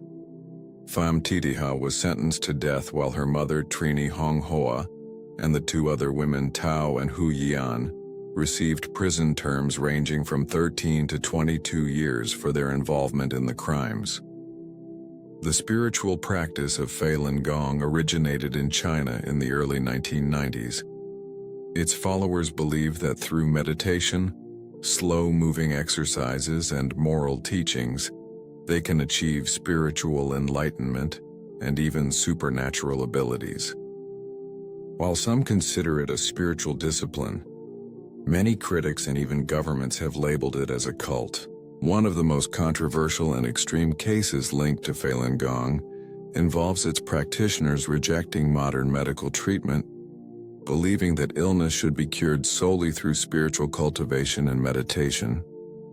This has led to cases where followers have refused life-saving medical care, relying instead on meditation and their faith. However, Falun Gong is also at the center of a far more disturbing allegation. In 2006, reports surfaced claiming that some practitioners in China were being systematically targeted for organ harvesting. Investigations alleged that some political prisoners, primarily those who believed in Falun Gong, were being executed on demand to supply China's organ transplant industry. Today, over 10 countries have banned Falun Gong, citing it as a threat to public order or national security. Although Pham Titiha and her group claimed to follow Falun Gong, Vietnamese media reported that her practices deviated significantly from its core teachings. Rather than adhering to the belief's traditional principles, Pham created her own interpretations like extreme fasting, long periods of self-isolation, and even self-imposed exile. Some people argue that Pham's actions had little to do with Falun Gong itself, and that media coverage of the case was shaped to cast the practice in a negative light. But in the end, this was never just about faith. It was about power. Fam. Titiha didn't guide her followers toward enlightenment. She led them into darkness. And when belief is twisted into blind obedience, the line between devotion and destruction disappears. Story 5. On a warm summer night in June 2005 in the city of Gwangju, South Korea, young Eugene sat in his small apartment, weary from another long day at Gwangju Ininoa School, where he worked as a full-time teacher for deaf and disabled students. The soft glow of his desk lamp flickered against the walls as he focused on preparing lessons for the next day. Then, the sharp ring of his phone shattered the quiet, jolting him from his thoughts. The call that followed would unearth decades of buried horror. Jung picks up the phone.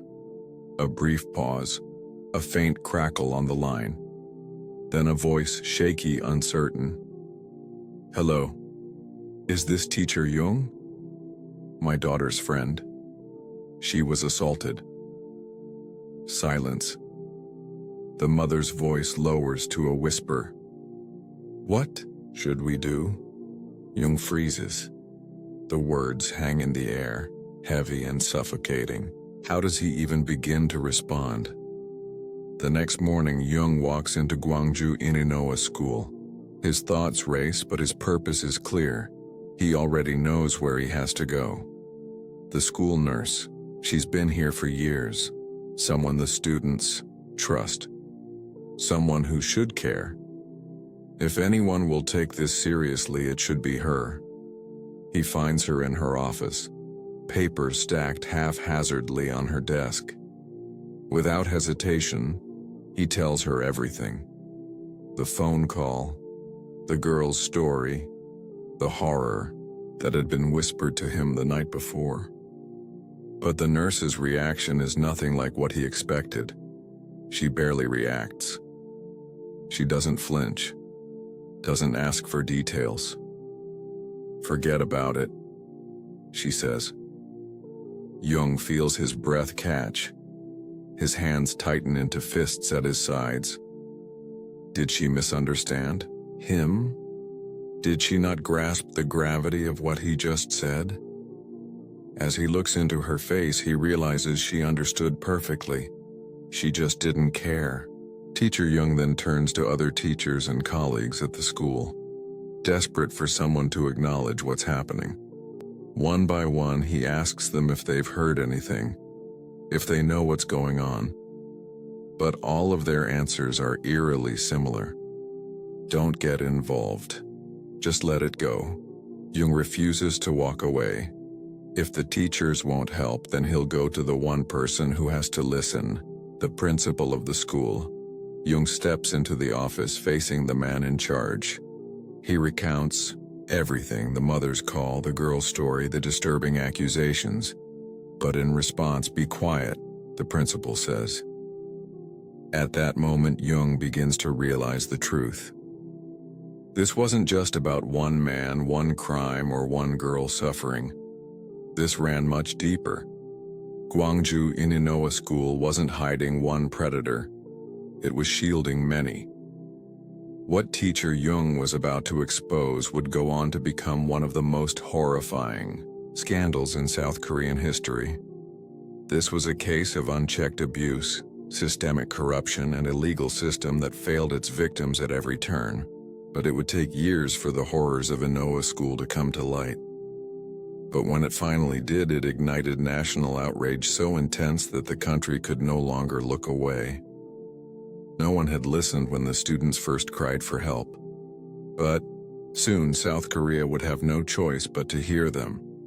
To the outside world, Gwangju Ininoa School appeared to be a place of learning, care, and support for children with disabilities.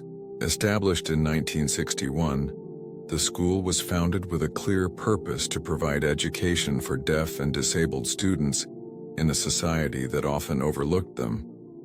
It was the first of its kind in Gwangju, a city that was steadily growing into an economic and cultural hub in South Korea. Many parents had placed their trust in Inoa School, believing it to be a safe haven where their children would be cared for and given the support they needed. Government officials even commended the institution, praising the generosity and dedication of its administrators.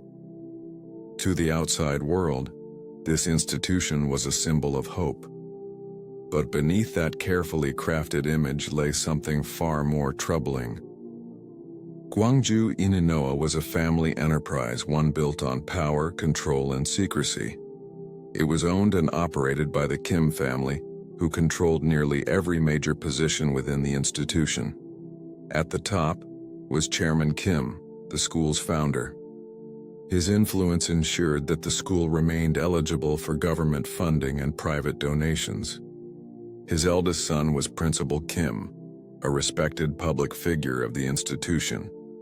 He was known for his charitable work and also for consistently securing funding from several religious organizations and private benefactors.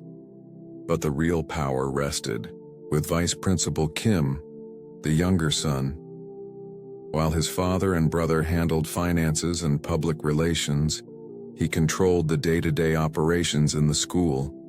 He decided who was hired, which students were admitted, and how discipline was enforced. Within the school's walls, his authority was absolute.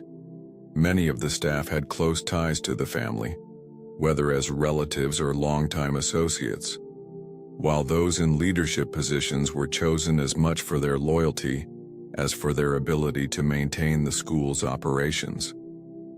On paper, the institution provided essential services for students with disabilities, which justified its steady stream of funding.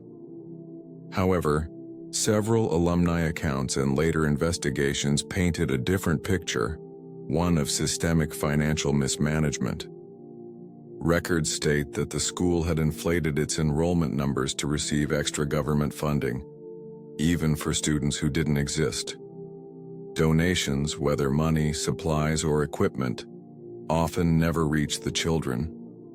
Instead, many of these items were quietly resold for profit. Students were also used as free labor, forced to do physical work under the guise of school maintenance and training. Some of these children were left with lifelong injuries as a result. Despite clear signs of financial misconduct, no one questioned where the money was going. There were no audits, no oversight, and no accountability. Authorities saw no reason to intervene, and any concerns that were raised were dismissed. For decades, Gwangju Ininoa School was controlled by a single family. The funding never stopped. The school remained open and no one dared to ask what was really happening inside. But the corruption ran far deeper than just money. While the Kim family's pockets got larger, it was the students who paid the price. Because the school was designed for students with disabilities and hearing impairments, many had to live on campus. And since was one of the few institutions in the region that catered to their needs, families often had no other choice. Some children were sent there because their parents couldn't afford to care for them, while others had no parents at all. Some had disabled parents themselves, who had little choice but to entrust them to the institution. For these children, Inua wasn't just a school, it was their entire world. The rules were strict, but not in the way a school should be. They weren't about discipline or structure. They were about control, about keeping the students obedient, isolated, and afraid. Misbehavior wasn't met with detentions or extra assignments. It was punished with beatings, starvation, and days of solitary confinement. These children weren't just students. They were treated as property from the very start. The financial aid intended for the students never reached them. Instead, it was taken by the Kim family for their own benefit. But for them, money alone wasn't enough. They also wanted free labor. Children as young as 8 years old were forced to work around the school, including construction and maintenance tasks. They were given tools and expected to carry heavy materials, tear down walls, and assist in renovations. While they were under the supervision of administrators, safety was never a concern. The only purpose of these administrators was to ensure that the students obeyed orders. Records state that if a child collapsed from exhaustion or dared to protest, the consequences were immediate: beatings, starvation, or days spent in isolation. Years later, records would reveal that many children suffered broken bones, untreated infections, and lasting physical damage. But forced labor wasn't the only way the school exploited its students. The Kim family soon realized they could profit from them in another way, one that took them beyond the school's walls. Some of the students were taken into the city and made to parade through crowded streets under the guise of fundraising for disabled education. Dressed neatly in school uniforms, deaf children were trained to perform rehearsed sign language routines, signing messages about how much the Inoa school needed support. For many onlookers, it was a heartbreaking sight. People stopped in their tracks, watching in silence. Some moved to tears as they reached into their pockets, dropping cash into donation boxes, convinced they were helping vulnerable children. But the reality was far from what they believed. None of that money went toward education. It never provided better food, medical care, or improved conditions for the students. Instead, it disappeared, siphoned into the hands of those who controlled the school. Yet this was only part of the horror. There was something far worse. The first signs of sexual violence at Inoa school were subtle, hidden beneath the guise of discipline and favoritism. It started with small acts: a male teacher placing a hand on a student's back, then a little lower, a pat on the head followed by a whisper too close to the ear. A teacher calling a female student into his office after class only for her to leave in tears. At first, many students didn't understand what was happening. Most, if not all, had never received any proper education about bodily autonomy. No one had taught them what was appropriate and what wasn't. But then the patterns became impossible to ignore. The same children were being called to the same offices, the same dormitories, always late at night. They would return silent, shaking, unable to make eye contact. At the heart of all the abuse was Vice Principal Kim. Before the horrifying truth was exposed, most saw him as nothing more than an administrator, a man responsible for maintaining order at the school. But to the students, he was something far more terrifying. He was a predator. Records state that Kim would carefully select his victims, watching them closely, learning which ones were the easiest to manipulate. He targeted the most helpless: orphans, children with no families, those with nowhere to run and no one to believe them. And he wasn't alone. Other teachers, staff members, even administrators either participated in the abuse or chose to stay silent. Some joined in without hesitation. Others simply looked the other way, knowing full well what was happening, yet refusing to risk their own positions by speaking out. Because at Inoa school, silence wasn't just expected, it was necessary for survival. One night, Kim summoned a young girl to his office. She was no older than 11, another child who had nowhere else to go, forced to live on campus like so many others. She had heard the whispers, seen other girls return from his office in tears, unable to speak about what had happened. She didn't fight back. She knew it wouldn't matter. Kim bound her hands and feet, ensuring there was no escape. For the next 15 hours, she endured unimaginable horror, trapped in that room as he did as he pleased. When it was over, she was sent back to class, expected to sit at her desk, open her textbooks, and pretend nothing had happened. No one asked where she had been because no one dared to. The records also state that certain teachers had favored students, not because they excelled in class, but because they were easier to control.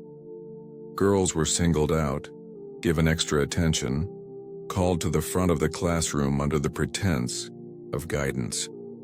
Some students were told to stay after class.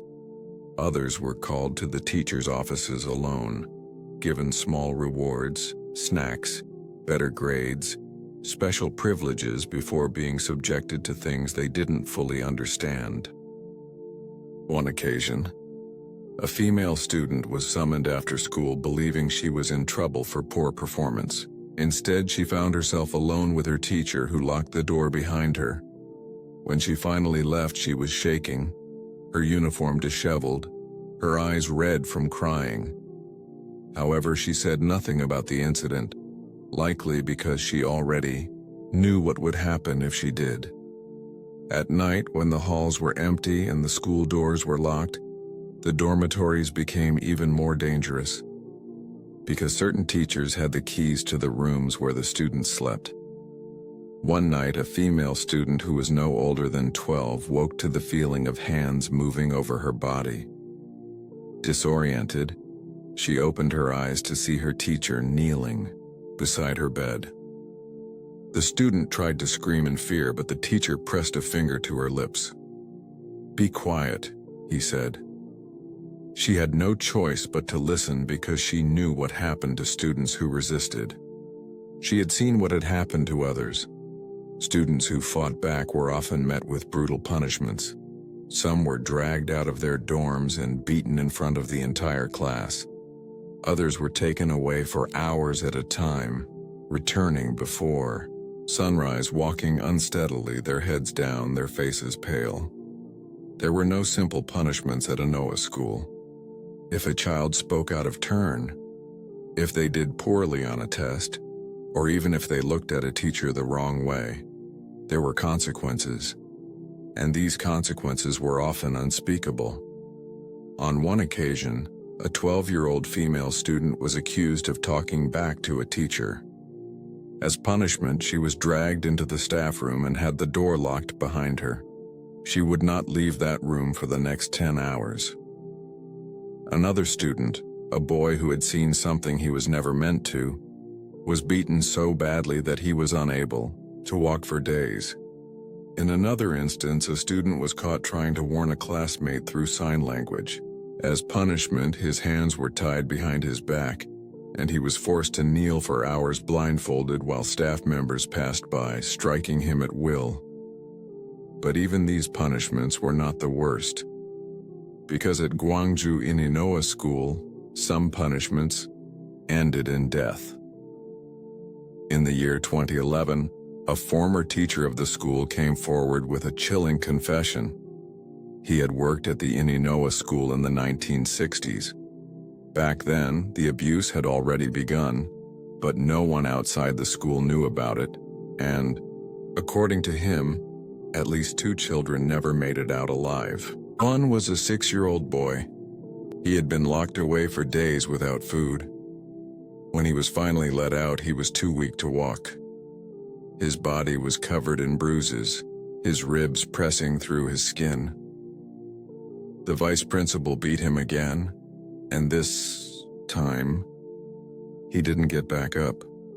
His body was wrapped in a cloth sack and buried outside the city. The second was a 6-year-old girl. She had been caught trying to sneak food after being starved for days. For this, she was locked in a room with no windows, no light, no food, and no water. By the time the door was unlocked, she was gone. The teachers didn't call the police. They didn't tell their parents. They simply disposed of her body as if she had never existed. No records, no investigation, only silence. The students of the Ininoa School lived in constant fear. They slept lightly, knowing that at any moment a teacher could walk into their dormitory and choose them. And for years they had no one to turn to. If they told a teacher, they would be punished for lying. If they told the police, no one would believe them. If they told their families, the school would retaliate. And so they endured it. For decades, they suffered in silence. Until in 2005, someone finally spoke up. In 2005, a man named Zhang Yujin, joined the Guangzhou Ininoa school as a teacher. But he wasn't just any teacher. He understood the challenges his students faced in a way that few others could.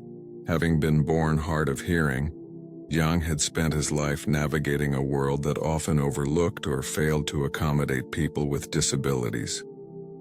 Rather than letting those struggles hold him back, he dedicated himself to special education, determined to support students who, like himself, needed someone to truly listen and advocate for them. When he was hired at the school, he believed he had found a place where he could truly make a difference. He saw himself in the children, their isolation, their challenges, their need for someone who actually cared. But it didn't take long for him to realize that something was deeply wrong. At first, he noticed that certain students would freeze when a teacher walked by, their eyes wide with fear, their shoulders tensing as if preparing for something they couldn't escape. Then he noticed that some would flinch at the lightest touch, even an innocent pat on the back or a hand on their shoulder. Many students would also avoid eye contact, keeping their heads down trying to disappear. Teacher Zhang began to see the patterns. Certain children refused to be alone with specific staff members, always finding excuses to stay close to their classmates. Some girls would also cling to each other in the hallways, their hands tightly intertwined. Something was deeply wrong. Then he started hearing stories. A girl who refused to enter a teacher's office alone. A boy who had mysteriously disappeared for days, returning bruised and silent. Rumors of nighttime visits to the dormitories where certain students were taken and never spoke about what had happened. Yang could no longer ignore it. He began to ask questions, but when he approached other staff members, their responses were always the same. Stay out of it. This is how things are here. Forget about it. But Yang could not forget about it. And soon he would come across the one story that would change everything. It happened late one evening. Zhang was going over lesson plans when his phone rang, breaking the silence. A woman's voice came through, shaky and hesitant. She explained that her daughter had overheard something terrifying. A girl at the school had been taken to the vice principal's office, night after night, each time she was promised snacks and kindness. But once inside, the door would shut and she would be left alone with him. The girl had tried to tell someone, a teacher, a nurse, the principal himself. But each time she had been dismissed, ignored, or silenced. Zhang felt his stomach twist. He had heard the whispers before, seen the fear in his students' eyes. But this was different. This wasn't just another rumor. This was a direct plea for help. For a moment, he couldn't speak. He wanted to tell the mother that everything would be okay, that he would take care of it. But deep down, he knew that this was bigger than him. When the line ended, Zhang made a decision. He would find out the truth himself. But knowing the truth wasn't enough.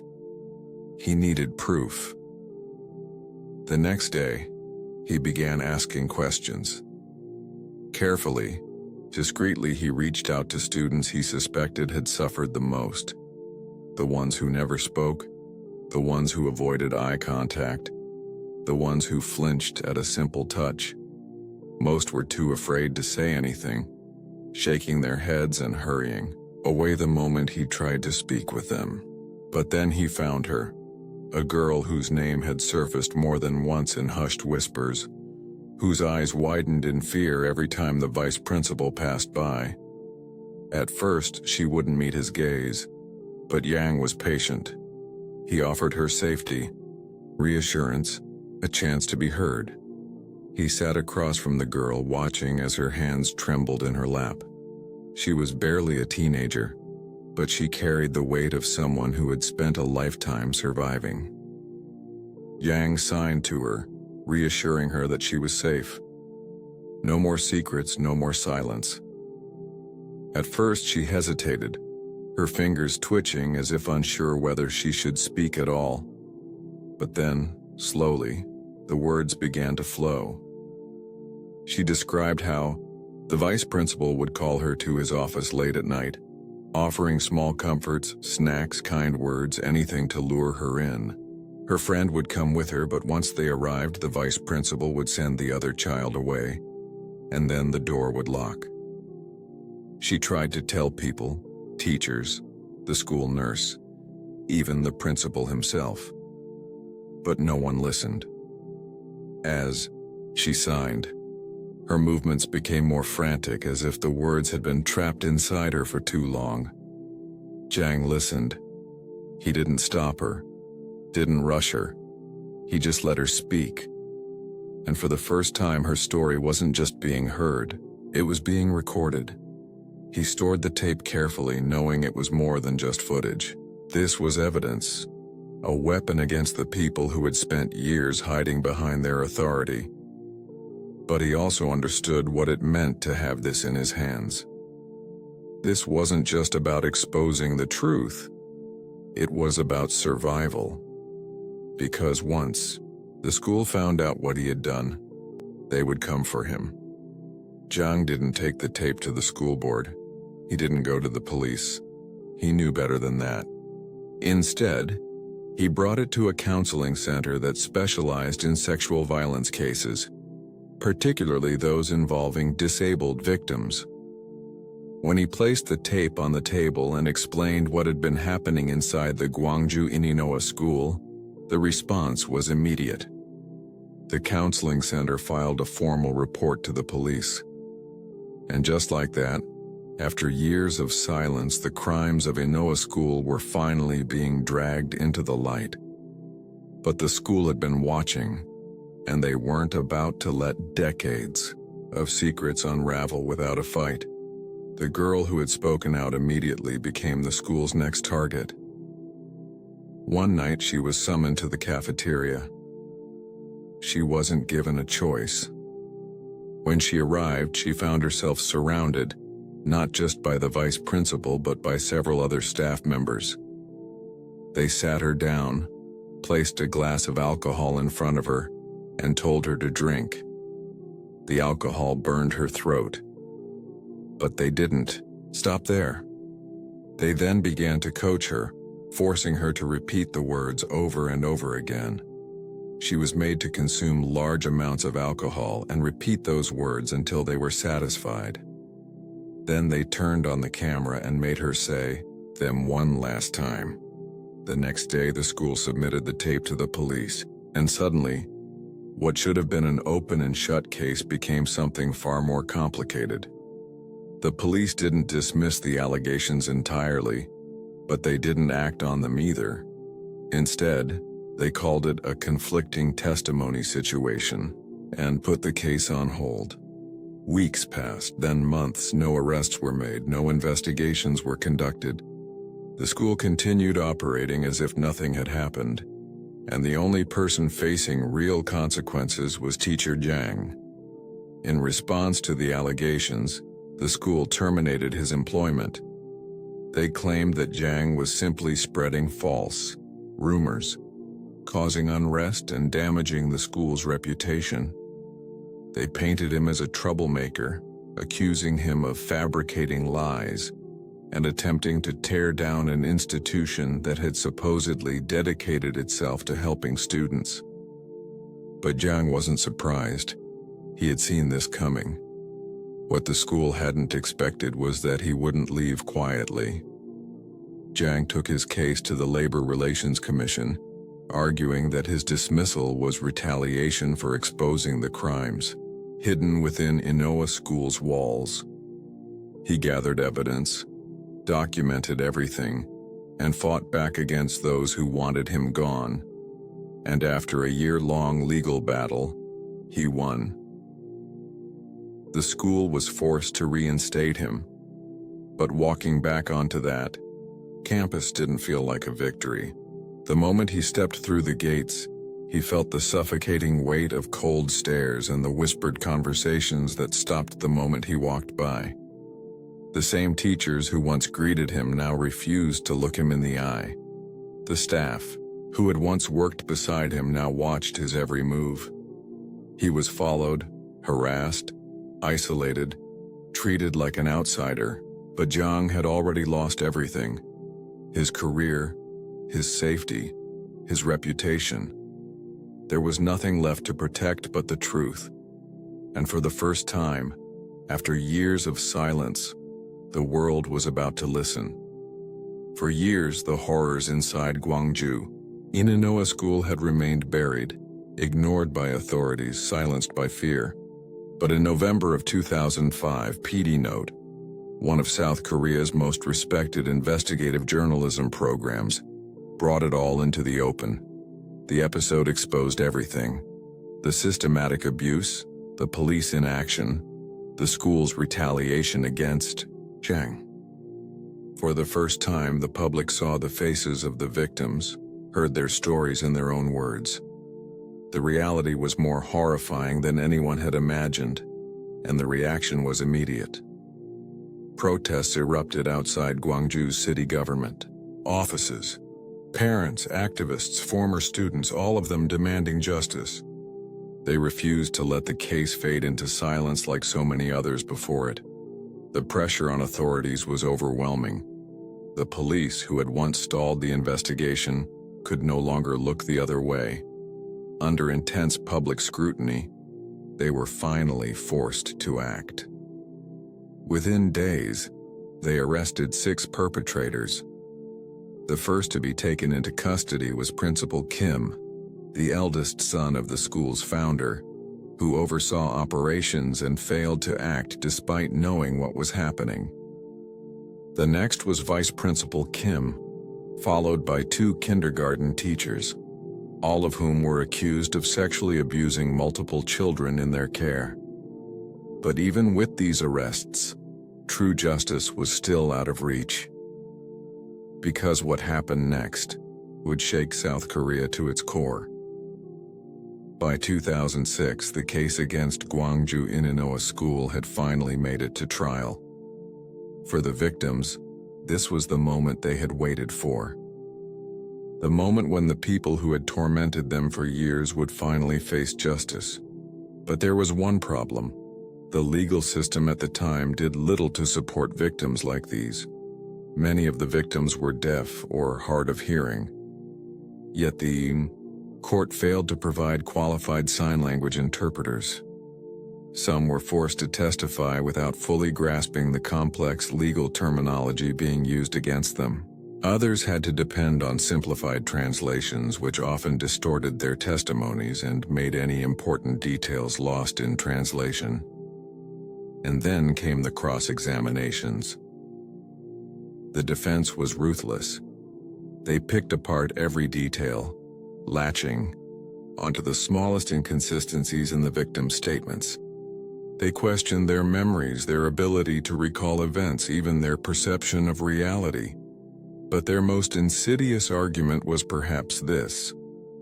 The defense pointed out that many of the victims had intellectual disabilities, and because of that, their testimonies couldn't be trusted. They claimed the children were easily confused, making their statements unreliable since they supposedly couldn't fully grasp what had happened to them. It didn't matter that they had endured years of abuse. It didn't matter that multiple survivors shared the same horrifying stories. To the defense, they weren't victims of a terrible crime. They were just disabled kids who couldn't be trusted. Towards the end of the trial, the verdicts were announced.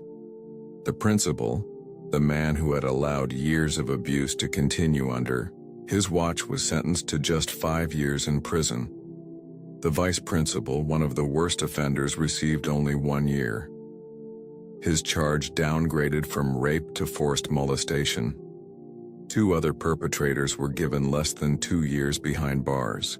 But even those sentences wouldn't last, because in the appeal trial, the court reduced nearly every punishment. The principal's sentence was lowered to 2 years and 6 months. But instead of prison time, he was given probation. The vice principal, the man who had violated his students for years, walked free on a suspended sentence. By the time the trials were over, 4 of the 6 perpetrators were reinstated at the school, back among their victims, back in positions of power, as if nothing had ever happened. For anyone unfamiliar with South Korea's legal system at the time, these light sentences might seem impossible to believe. But there was a reason this happened. Back then, sexual crimes were not automatically prosecuted by the state. Instead, victims or their families had to file a formal legal complaint themselves. But for children with disabilities, many of whom were orphaned or had no legal guardians who understood the system, this process was nearly impossible. There was also a 1-year statute of limitations for filing complaints, meaning that if a child didn't come forward within a year of the abuse happening, they legally couldn't press charges at all. This loophole meant that many of the worst crimes at Gwangju Inanoa School simply couldn't be prosecuted. And then there was the most disturbing part of all. Back then, it was legal for child sex crimes to be settled privately between the victim's family and the perpetrator. If the abuser offered a cash settlement, the charges could be dropped entirely. And that's exactly what happened. Some families, pressured by fear, shame, or financial hardship, accepted money in exchange for their silence. And with that, the perpetrators walked free. Their victims, however, would never escape what had been done to them. Once the trial ended, public attention faded quickly. The outrage had been loud, passionate, and immediate. But without social media to keep the conversation alive, the case gradually slipped from the headlines. The world moved on. For years, it seemed as though they had won. Then in 2011, everything changed. A film called Silenced, also known as The Crucible, was released in South Korea.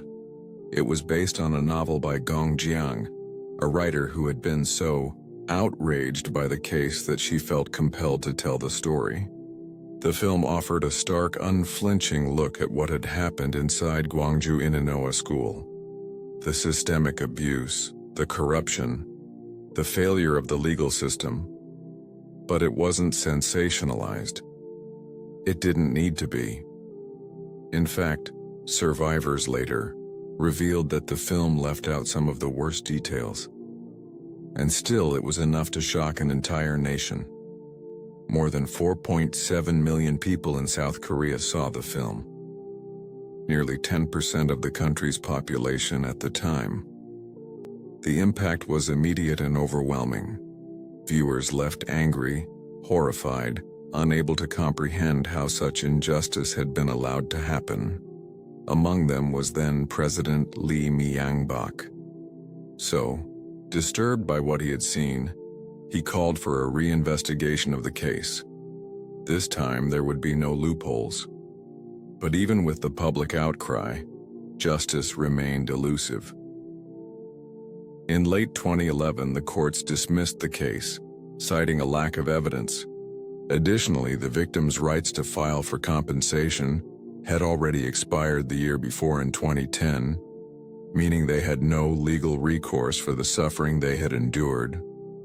That same year, the school's principal died of cancer, never facing true accountability for what had happened under his watch. Yet, despite these setbacks, the weight of public anger could not be ignored. After a series of investigations, protests, and relentless pressure, Gwangju Inanoa School was officially shut down in November 2011. The institution that had harbored unimaginable horrors was finally gone. As the rain gently falls and the night grows deeper. Thank you for joining me here at Mr. Night Scared. True crime stories remind us of life's mysteries and the importance of staying aware. Even as we seek comfort in the quiet of the night, let the rain carry you to a peaceful sleep. And until we meet again, stay safe, stay curious, and let the night watch over you.